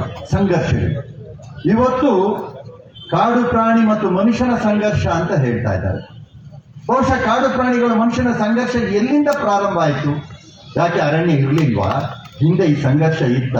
ಯಾಕೆ ಕಾಫಿ ತೋಟಗಳಿಗೆ ರೈತರ ಬೆಳೆಗಳ ಒಳಗಡೆ ಬರ್ತಾ ಇದೆ? ಏನ್ ಭಾರಿ ಜಾಸ್ತಿ ಆಗಿದೆ ಪ್ರಾಣಿಗಳ ಸಂಖ್ಯೆಗಳು? ಒಮ್ಮೆ ತಿರುಗಿ ನೋಡಿ ನೀವು. ಯಾಕೆ ಅಂತ ಹೇಳಿದ್ರೆ ಈ ಅಧಿಕಾರಿಗಳ ಉಪಟಳಗಳಿಂದ ಅರಣ್ಯ ಪ್ರದೇಶ ನಾಶ ಆಗಿದೆ. ಅರಣ್ಯದೊಳಗಡೆ ಇವರು ಅವ್ರ ಜೊತೆ ಕೈ ಜೋಡಿಸಿ ಅರಣ್ಯದಲ್ಲಿ ಬೆಳೀತಿದ್ದಂತಹ ಹೊಟ್ಟೆಗೆ ಅವರಿಗೆ ಆಹಾರಗಳು ಬೇಕಾಗುತ್ತಿದ್ದಂತಹ ಸಂದರ್ಭಗಳ ಪ್ರಾಣಿಗಳಿಗೆ ಇವತ್ತು ಆಹಾರಗಳಿಲ್ಲ. ಇವತ್ತು ರೈತ ತನ್ನ ಜಾಗದ ಒಳಗಡೆ ಒಳ್ಳೆ ಆಹಾರವನ್ನು ಬೆಳೆಯುವಂತ ಗಿಡ ಸಸಿಗಳನ್ನ ಬೆಳೆದಿದ್ದಾನೆ, ಹಣ್ಣು ಹಂಪಲುಗಳನ್ನ ಬೆಳೆದಿದ್ದಾನೆ. ಅದಕ್ಕೋಸ್ಕರ ಹುಡ್ಕೊಂಡು ಬರುವಂತ ಪರಿಸ್ಥಿತಿಗಳು ನಿರ್ಮಾಣ ಆಗಿದೆ. ಇದಕ್ಕೆ ಕಾರಣ ಯಾರು? ರೈತನ ಅರಣ್ಯ ಇಲಾಖೆಯ ಅನ್ನುವಂಥದ್ದನ್ನು ನಾವು ಒಮ್ಮೆ ಯೋಚನೆ ಮಾಡಬೇಕಾದಂಥದ್ದಿದೆ. ಇದನ್ನು ಯಾರು ಯೋಚನೆ ಮಾಡಬೇಕಾಗಿರೋದು? ಎಲ್ಲ ಸರ್ಕಾರಗಳು, ಹಿಂದೆ ಆಡಳಿತ ಮಾಡಿರುವಂತಹ ಸರ್ಕಾರಗಳು, ಈಗ ಆಡಳಿತ ಮಾಡ್ತಿರುವಂತಹ ಸರ್ಕಾರಗಳು, ಜನಪ್ರತಿನಿಧಿಗಳು. ನಾವು ಗಟ್ಟಿಯಾದ ನಿಲುವನ್ನು ತೆಗೆದುಕೊಳ್ಬೇಕಾಗಿದೆ. ನಾವು ಗಟ್ಟಿಯಾದ, ಯಾಕೆ ಜನಪ್ರತಿನಿಧಿಗಳು ಒಮ್ಮೆ ನಾನು ಎಲ್ಲ ಜನಪ್ರತಿನಿಧಿಗಳೂ ಕೂಡ ಸದನದ ಒಳಗಡೆ ಇದನ್ನು ಗಂಭೀರವಾಗಿ ತೆಗೆದುಕೊಂಡಿದ್ದಾರೆ. ಗಂಭೀರವಾಗಿ ಪ್ರತಿ ಸಂದರ್ಭಗಳಲ್ಲೂ ಕೂಡ ಚರ್ಚೆ ಮಾಡಿದ್ದಾರೆ. ಯಾಕೆಂದ್ರೆ ನಾನೊಬ್ಬ ವಿಧಾನ ಪರಿಷತ್ತಿನ ಉಪಸಭಾಪತಿಯಾಗಿ ನೋಡಿದೆ. ನಾನು ಪೀಠದಲ್ಲಿ ಕೂತಂತ ಸಂದರ್ಭದಲ್ಲಿ ಪ್ರತಿಯೊಬ್ಬರು ಈ ಭಾಗದಲ್ಲಿ ಸಂಬಂಧಪಟ್ಟಂತಹ ಚುನಾಯಿತ ಪ್ರತಿನಿಧಿಗಳು ಈ ವಿಚಾರಗಳ ಬಗ್ಗೆ ಈ ತರದ ಸಮಸ್ಯೆ ಆಗಿದೆ, ಇದಕ್ಕೆ ಪರಿಹಾರ ಆಗಬೇಕು, ನೀವು ಖಂಡಿತವಾಗ್ಲೂ ಮಂತ್ರಿಮಂಡಲಗಳು ಇದನ್ನ ಸಮಸ್ಯೆಯನ್ನ ಬಗೆಹರಿಸುವಂತ ಪ್ರಯತ್ನ ಮಾಡಿ ಅಂತೇಳಿ ಎಲ್ಲರೂ ಕೂಡ ಮಾಡಿದ್ದಾರೆ. ಆದ್ರೆ ಇದ್ರ ಎಷ್ಟು ಮಟ್ಟಿಗೆ ಆ ಪರಿಹಾರಗಳನ್ನ ನಾವು ಕಂಡುಕೊಂಡಿದ್ದೇವೆ, ಎಷ್ಟು ಮಟ್ಟಿಗೆ ಪರಿಹಾರವನ್ನ ಕಂಡುಕೊಂಡಿದ್ದೇವೆ ಅನ್ನುವಂಥದ್ದನ್ನ ನಾವು ಯೋಚನೆ ಮಾಡಬೇಕಾದಂತ. ಯಾಕೆ ಅಂತ ಹೇಳಿದ್ರೆ ಇವತ್ತು ನಾವು ಅಲ್ಲಿ ಬಂದಾಗ ಕಾರ್ಯಾಂಗ ನಮಗೆ ಏನನ್ನ ಹೇಳುತ್ತೆ ಅದನ್ನ ಶಾಸಕಾಂಗ ಕೇಳುವಂತ ಪರಿಸ್ಥಿತಿಗಳಲ್ಲಿ ನಾವಿದೆ. ಎಲ್ಲಿ ಕಾರ್ಯಾಂಗ ಹೇಳುವಂತ ಕೆಲಸವನ್ನ, ಶಾಸಕಾಂಗ ಹೇಳುವಂತ ಕೆಲಸವನ್ನ ಕಾರ್ಯಾಂಗ ಮಾಡಬೇಕು ಅನ್ನುವಂಥದ್ನ ನಿಲುವನ್ನ, ಗಟ್ಟಿಯಾದ ನಿರ್ಧಾರವನ್ನು ನಾವು ತೆಗೆದುಕೊಳ್ಳೋದಿಲ್ಲ, ಅಲ್ಲಿಯವರೆಗೆ ನಾವು ಇಲ್ಲಿರುವಂತ ಸಮಸ್ಯೆಗಳನ್ನ ಬಗೆಹರಿಸಿಕೊಳ್ಳಿಕ್ಕೆ ಸಾಧ್ಯವಿಲ್ಲ. ನಮ್ಗೆ ಇನ್ನೊಂದು ಭಾರಿ ದುಃಖಕರವಾದಂತ ವಿಚಾರ ಅಂತ ಹೇಳಿದ್ರೆ ನಮ್ಮ ಜಿಲ್ಲೆ ಭಾಗಗಳಲ್ಲಿ ಹೋರಾಟ ಅನ್ನುವಂಥ ವಿಚಾರಗಳು ನಾವು ಮರ್ತೇ ಬಿಟ್ಟಿದ್ದೇವೆ. ಸ್ವತಂತ್ರವನ್ನೇ ತೆಗೆದುಕೊಂಡಿರೋದು ಹೋರಾಟದ ಮುಖಾಂತರ. ಅವಾಗ ಗಾಂಧೀಜಿ ಹೋರಾಟವನ್ನು ಮಾಡಿದ್ರೆ ಭಾರತಕ್ಕೆ ಸ್ವತಂತ್ರ ಬರ್ತಾ ಇತ್ತಾ? ಯೋಚನೆ ಮಾಡಿ. ಯಾರೋ ಮಾಡ್ತಾರೆ.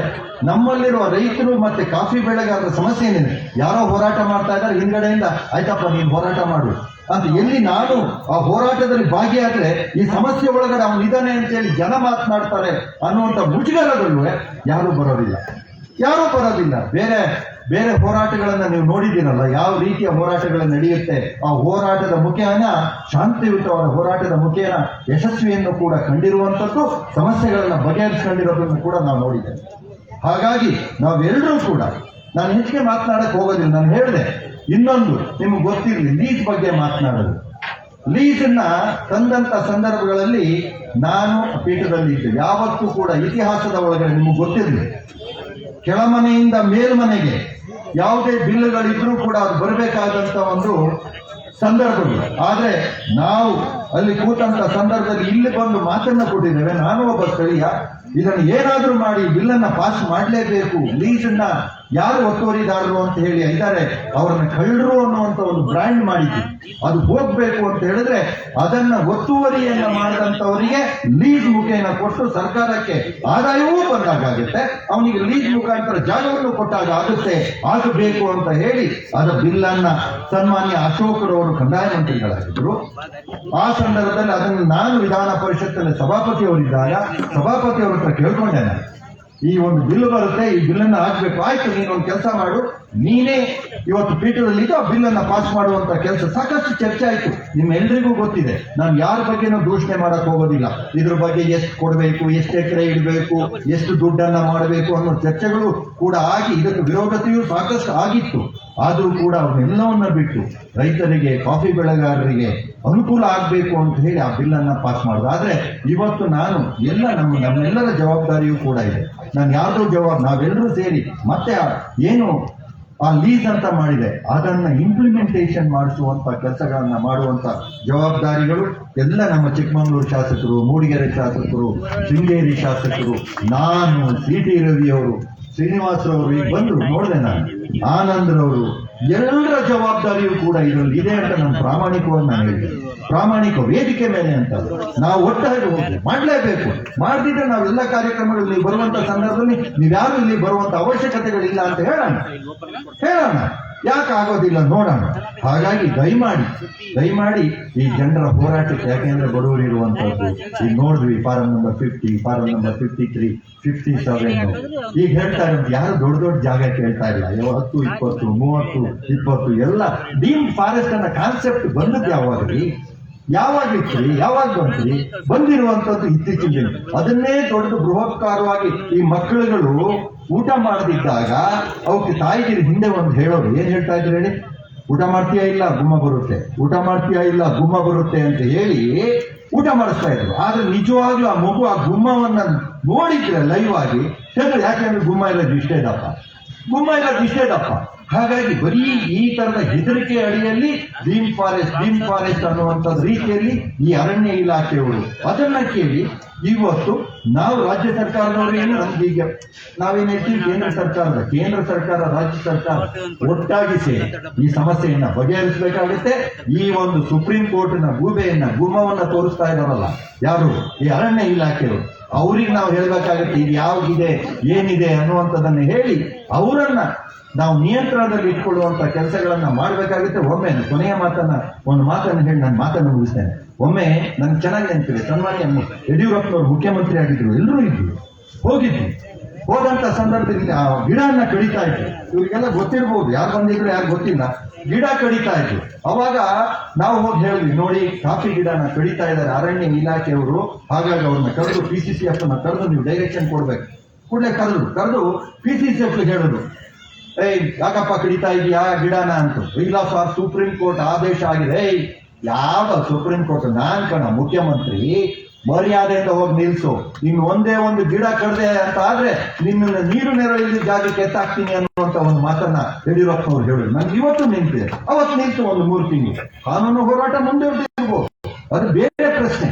ಆದ್ರೆ ಗಟ್ಟಿಯಾದ ಕೆಲವು ಸಂದರ್ಭದಲ್ಲಿ ನಿಲುವನ್ನ ತೆಗೆದುಕೊಳ್ಬೇಕು. ಯಾಕೆ ಅಂದ್ರೆ ನಮ್ಮನ್ನ ಜನ ಆಯ್ಕೆ ಮಾಡಿರುವಂತದ್ದು, ಜನರಿಗೆ ನಾವು ಹೋಗಿ ಜನರಿಗೆ ನ್ಯಾಯ ಕೊಡಿಸುವಂತ ಕೆಲಸ, ಅಧಿಕಾರಿಗಳಿಗೆ ನ್ಯಾಯ ಕೊಡಿಸುವಂತದ್ದಲ್ಲ, ಯಾವುದೋ ಬೇರೆ ಅಲ್ಲ, ಜನರಿಗೆ ನ್ಯಾಯವನ್ನು ಕೊಡಿಸುವಂತ ಕೆಲಸಗಳನ್ನ ಮಾಡಬೇಕಾಗಿದ್ದು. ಅದು ಸರಿಯೋ ತಪ್ಪು, ಜನರುಗಳನ್ನ ಬೀದಿಗೆ ಹಾಕುವಂತ ಕೆಲಸಗಳು ಆಗಬಾರ್ದು. ನಾವುಗಳು ಚುನಾಯಿತ ಪ್ರತಿನಿಧಿಗಳು ಏನಿದ್ದೇವೆ, ನಾವುಗಳು ಇವರ ಪರವಾಗಿ ಗಟ್ಟಿಯಾಗಿ ನಿಲ್ಲುವಂತ ಮನಸ್ಥಿತಿಯಲ್ಲಿ ಎಲ್ಲರೂ ಇದ್ದಾರೆ. ಅದಕ್ಕೆ ನಿಮ್ಮ ಸಹಕಾರಗಳು ಇರಲಿ ಅಂತ ಈ ಸಂದರ್ಭದಲ್ಲಿ ಹೇಳ್ತಾ ಯಾವತ್ತು ನಿಮ್ಮ ಜೊತೆಗಿದ್ದೇವೆ. ಇನ್ನೂ ಕೂಡ ಸದನ ನಡೆಯುವಂತಹ ಸಂದರ್ಭದಲ್ಲಿ ಇದೇ ವಿಚಾರಗಳನ್ನು ಮನೆಯೂ ಕೂಡ ಈ ಆನೆಯ ವಿಚಾರಗಳಿರ್ಬೋದು, ಈ ಒತ್ತುವರಿಯ ವಿಚಾರಗಳಿರ್ಬೋದು, ಡೀಮ್ ಫಾರೆಸ್ಟ್ ವಿಚಾರಗಳು ಸಾಕಷ್ಟು ಚರ್ಚೆಗಳು ಆಗ್ತಾ ಇದೆ. ಇದಕ್ಕೊಂದು ಲಾಜಿಕ್ ಇಂದನ್ನ ತೆಗೆದುಕೊಂಡು ಹೋಗುವಂತಹ ಕಾನೂನಿನಲ್ಲೂ ಕೂಡ ಇದಕ್ಕೆ ಏನಾದರೂ ಒಳ್ಳೆಯ ಒಂದು ಅವಕಾಶಗಳು ಸಿಕ್ಕುವ ರೀತಿಯಲ್ಲಿ ಕೆಲಸ ಮಾಡುವಂತಹದನ್ನ ನಾವೆಲ್ಲರೂ ಸೇರಿ ಪಕ್ಷಾತೀತವಾಗಿ ನಾವೆಲ್ಲರೂ ಕೂಡ ಒಟ್ಟಾಗಿ ಕೂತು ಚರ್ಚೆ ಮಾಡಿ ಪರಿಹಾರವನ್ನು ಕಂಡುಕೊಳ್ಳುವ ರೀತಿಯಲ್ಲಿ ಕೆಲಸವನ್ನ ಮಾಡ್ತೇವೆ ಅಂತ ಈ ಸಂದರ್ಭದಲ್ಲಿ ಹೇಳ್ತಾ ನಿಮ್ಮೆಲ್ಲರಿಗೂ ಒಳ್ಳೆಯದಾಗಲಿ. ಯಾವತ್ತು ಮನುಷ್ಯ ಆಶಾಭಾವನೆಯಲ್ಲಿ ಬದುಕಬೇಕು, ಆಶಾಜೀವಿಗಳಾಗಿರ್ಬೇಕು. ಯಾವತ್ತು ನಾವೆಲ್ಲೂ ಆಗೋದಿಲ್ಲ, ಏನ್ ಮಾಡಕ್ಕಾಗತ್ತೆ ಅನ್ನುವಂತ ಹೇಳಿ ನಿರ್ಲಿಪ್ತ ಭಾವನೆಗಳನ್ನ ಯಾರು ಕೂಡ ಆಗಬಾರದು. ಹೋರಾಟ ಇದ್ದೇ ಇದೆ, ದಾರಿ ಇದ್ದೇ ಇರುತ್ತೆ, ಎಲ್ಲಾದ್ರೂ ಒಂದು ದಾರಿ ನಮಗೆ ಸಿಗುತ್ತೆ. ಯಾರು ನೀವು ಧೃತಿಗೆಡುವಂತ ಅವಶ್ಯಕತೆಗಳಿಲ್ಲ. ಇದರೊಳಗಡೆ ನಾವು ಎಲ್ಲರೂ ನಿಮ್ಮ ಜೊತೆಗಿದ್ದೇವೆ. ನಿಮಗೆ ನಿಮ್ಮ ಬದುಕಿನ ದಾರಿಯನ್ನು ಹುಡ್ಕೊಳ್ಳೋದ್ರಲ್ಲಿ ನಾವು ಕೂಡ ನಿಮ್ಮ ಪಾಲ್ದಾರರಾಗಿರ್ತೇವೆ ಅನ್ನುವಂಥ ಮಾತನ್ನ ಹೇಳಿ ಈ ಒಂದು ಕಾರ್ಯಕ್ರಮವನ್ನ ತುಂಬಾ ದಿವಸಗಳ ನಂತರನಾದರೂ ಒಟ್ಟಾಗಿ ಎಲ್ಲರೂ ಸೇರಿ ಪಕ್ಷಾತೀತವಾಗಿ ಮಾಡಿದ್ದೀರಿ. ಇದೇ ರೀತಿಯ ಕಾರ್ಯಕ್ರಮಗಳಾದ ಯಶಸ್ಸು ನಮ್ಮನ್ನು ಹುಡ್ಕೊಂಡು ಬರುತ್ತೆ. ಇದರಲ್ಲಿ ವಿಶ್ವಾಸಗಳ ಅಗತ್ಯತೆಗಳಿದೆ. ಯಾವತ್ತು ವಿಶ್ವಾಸಗಳಿಗೆ ಕೊರತೆಗಳಾಗಬಾರ್ದು. ನಾವು ಇಲ್ಲಿರುವಂಥವರು ಹೊರಗಡೆ ಹೋಗಾಗಲ್ಲ ಕಾರ್ಯಕ್ರಮದಲ್ಲಿ ಈಗಾಗಲೇ ಮಾತನಾಡಬೇಕಾದ್ರೆ ಯಾರ್ದೋ ಹೆಸರುಗಳನ್ನ ಹೇಳಿದ್ದಾರೆ, ಆ ಹೆಸರುಗಳು ಹೇಳಿದಾಗೆಲ್ಲೋ ಬಿಟ್ಟು ಹೋಗಿರ್ಬೋದು, ನನ್ನ ಹೆಸರು ಹೇಳಿಲ್ಲ ಅನ್ನುವಂಥ ಸಣ್ಣ ಬುದ್ಧಿಗಳನ್ನ ನಾವು ಮಾಡದೆ ಈ ಹೋರಾಟವನ್ನ ಮಾಡಿದ್ದಾರೆ. ಎಲ್ಲರೂ ಸೇರಿ ಒಟ್ಟಾಗಿದ್ದಾರೆ, ನಮಗೋಸ್ಕರ ಮಾಡಿದ್ದಾರೆ ಅನ್ನುವಂಥ ಭಾವನೆಗಳೊಂದಿಗೆ ಇವರ ಜೊತೆ ಮುಂದಿನ ದಿನಗಳು ಕೈ ಜೋಡಿಸುವಂತ ಕೆಲಸ ಮಾಡೋಣ. ನಾವು ನಿಮ್ಮ ಜೊತೆ ಕೈ ಜೋಡಿಸ್ತೇವೆ ಅಂತ ಹೇಳಿ ನನಗೆ ಮಾತನಾಡಲಿಕ್ಕೆ ಅವಕಾಶ ಮಾಡಿಕೊಟ್ಟ ತಮ್ಮೆಲ್ಲರಿಗೂ ಒಂದು ನಾನು ಮಾತನ್ನು ಮುಗಿಸ್ತೇನೆ. ನಮಸ್ಕಾರ. ಧನ್ಯವಾದಗಳು ಉಪಸಭಾಪತಿ ಅವರಿಗೆ. ಅವರು ಮಾತು ಹೇಳಿದ್ರು, ಈ ರೀತಿ ಇನ್ನು ಮೊದಲು ನಡೀತಾ ಇದೆ ಅಂತ. ಇದು 2ನೇ ಹೋರಾಟ. ಕಸ್ತೂರಿ ರಂಗನ್ ವರದಿ ವಿರೋಧಿ ಹೋರಾಟವನ್ನು ಇಲ್ಲೇ ಪಕ್ಷಾತೀತವಾಗಿ ಇದೇ ರೀತಿ ತಾವುಗಳು ಮಾಡಿದ್ರಿಂದ ಇವತ್ತು ರಾಷ್ಟ್ರ ಮಟ್ಟದಲ್ಲಿ ಅದಕ್ಕೆ ಗೆಲುವು ಸಿಕ್ಕಿದೆ. ಅದು ನಿಮ್ಮೆಲ್ಲರ ಹೋರಾಟದ ಫಲ. ಇದೇ ರೀತಿ ಇದೊಂದು ಸಿಗುತ್ತೆ ಅನ್ನೋ ನಂಬಿಕೆ ನನಗೂ ಇದೆ ಅಂತ ಹೇಳ್ತಾ, ಈಗ ನಾನು 1-2-3 ಜನದ ಇಲ್ಲಿ ನೆನಪನ್ನು ಮಾಡ್ಕೊಳ್ಳೇಬೇಕಾಗುತ್ತೆ. ಇಷ್ಟು ಜನ ಸೇರ್ಲಿಕ್ಕೆ, ಈ ಸಂಘಟನೆ ಇಷ್ಟು ಸುವ್ಯವಸ್ಥಿತವಾಗಿ ಆಗಲಿಕ್ಕೆ ಕಾರಣಕರ್ತರನ್ನ ಇಲ್ಲಿ ನಾವು ನೆನಪು ಮಾಡಲೇಬೇಕು. ಮೊದಲನೇದಾಗಿ ನಮ್ಮ ಕಾಫಿ ಬೆಳೆಗಾರರ ಒಕ್ಕೂಟದ ಅಳತೆ ಸುವರ್ಣವರು ಹಗಲು ರಾತ್ರಿ ನಮ್ಮ ಜೊತೆಗೆ ಕೈ ಜೋಡಿಸಿ ಅವರು ದುಡಿದಿದ್ದಾರೆ. ಅದ್ರ ಜೊತೆಗೆ ನಮ್ಮ ಬಾಲಕೃಷ್ಣ ಮೂಡಿಗೆರೆ, ಇವರು ಸಹ ನಮ್ಗೆ ಯಾವಾಗ ಫೋನ್ ಮಾಡಿದ್ರು ನಮ್ಮ ಜೊತೆಗೆ ಕೈ ಜೋಡಿಸಿದ್ದಾರೆ. ಹಾಗೆ ಯರಗುತ್ತಿ ಮಹೇಶ್, ಮನುಕುಮಾರ್, ಹಾಗೆ ಇನ್ನೂ ಹಲವಾರು ಜನ ನಮಗೆ ಸಹಕಾರ ಮಾಡಿದ್ದಾರೆ. ಅವರಿಗೆ ಧನ್ಯವಾದ ಹೇಳ್ತೀನಿ. ಅದ್ರ ಜೊತೆಯಲ್ಲಿ ನನ್ನ ಜೊತೆಗೆ ಹಗಲು ರಾತ್ರಿ ಏನು ಕೆಲಸ ಆಗಬೇಕು ಪ್ರತಿಯೊಂದನ್ನು ಮಾಡಿದಂಥವ್ರು, ಹೆಗಲಿಗೆ ಕೊಟ್ಟು ಈ ಎಲ್ಲ ಹಳ್ಳಿಗಳಿಗೆ ಬಂದವರು. ಇವತ್ತು ಮೈಲಿಮನೆ ಪೂರ್ಣೇಶ್ವರು ನಮ್ಮ ಜೊತೆಗಿದ್ದಾರೆ, ಅವರು ನಾವು ಗುರುತು ಮಾಡಬೇಕಾಗತ್ತೆ. ಅದೇ ರೀತಿ ರವಿಕುಮಾರ್ ಬೆನಕಾರ್ ಅವರು, ರವಿಕುಮಾರ್ ಕಾಮೇನಹಳ್ಳಿರವರು, ಬೀರೇಗೌಡರು ಬೀಕ್ನಹಳ್ಳಿ ಅವರು, ಹಾಗೆ ಕುಮಾರ್ ಹಳಸಬಾಳು, ಹಾಗೆ ಕುಮಾರಸ್ವಾಮಿ ಲಕ್ಯ, ಹಾಗೆ ನಾಗೇಶ್ ಎನ್ಆರ್ಪುರ, ರಂಜಿತ್ ಎನ್ಆರ್ಪುರ, ಇನ್ನು ಈಶ್ವರ್, ಬಹಳ ಪ್ರಮುಖವಾಗಿ ತಮ್ಮದೇ ವೆಹಿಕಲ್ ತಾವು ಹೋರಾಟ ಮಾಡಲಿಕ್ಕೆ ತಾವೇ ದೇಣಿಗೆ ಕೊಟ್ಟು ಹೋರಾಟ ಮಾಡ್ತಕ್ಕಂಥ ಈಶ್ವರ್ ಅವರು, ನಮ್ಮ ಸಹಪಾಠಿಯಾದಂಥ ರಘುರವರು, ಇನ್ನೂ ಹಲವಾರು ಜನ, ಕೃಷ್ಣ ದಾಸೋಳಿ ಇರ್ಬೋದು, ಇನ್ನೂ ಹಲವಾರು ಜನ, ಕಳಸಪ್ಪ, ಹಾಗೆ ಬಹಳಷ್ಟು ಜನ ನಮ್ಗೆ ಈ ಹೋರಾಟಕ್ಕೆ ಕೈ ಜೋಡಿಸಿರೋದ್ರಿಂದ ಈ ಕಾರ್ಯಕ್ರಮ ಇಷ್ಟು ಶಾಂತ ರೀತಿಯಲ್ಲಿ ಸುಸಜ್ಜಿತವಾಗಿ ನಡೀತಾ ಇದೆ.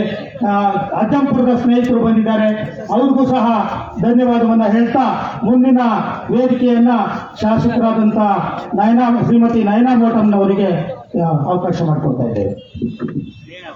ನಯನ ಅವರು ಫಸ್ಟ್ MLA ಆದಾಗ ನನ್ನ ಕಾರ್ಯಕ್ರಮನೇ ಸೂರಿಲ್ಲದವರಿಗೆ ಸೂರು ಕೊಡಬೇಕು ಅಂತ, ಆ ಕಾರ್ಯಕ್ರಮಕ್ಕೆ ಸೆಕ್ಷನ್ 4 ಅಡ್ಡೆ ಬಂದಿದೆ ಅನ್ನೋದು ಗಮನದಲ್ಲಿ ಇಟ್ಕೊಂಡು ಮಾತಾಡ್ತಾರೆ. ಎಲ್ಲರಿಗೂ ನಮಸ್ಕಾರ. ಇವತ್ತು ಏನು ಚಿಕ್ಕಮಗಳೂರಲ್ಲಿ ಜಿಲ್ಲಾ ನಾಗರಿಕ ಮತ್ತು ರೈತ ಹೋರಾಟ ಸಮಿತಿ ಹಾಗೂ ಕರ್ನಾಟಕ ಬೆಳೆಗಾರರ ಒಕ್ಕೂಟ ಹಾಗೂ ಮಲೆನಾಡು ನಾಗರಿಕ ಮತ್ತು ಹಿತರಕ್ಷಣಾ ಸಮಿತಿ ಹಾಗೂ ರೈತ ಹಿತರಕ್ಷಣಾ ವೇದಿಕೆ ಸಂಯುಕ್ತ ಆಶ್ರಯದಲ್ಲಿ ಇವತ್ತೇನು ರೈತ ಸಮಾವೇಶ ಇಲ್ಲಿ ನಾವು ಹಮ್ಮಿಕೊಂಡಿದ್ದೀವಿ.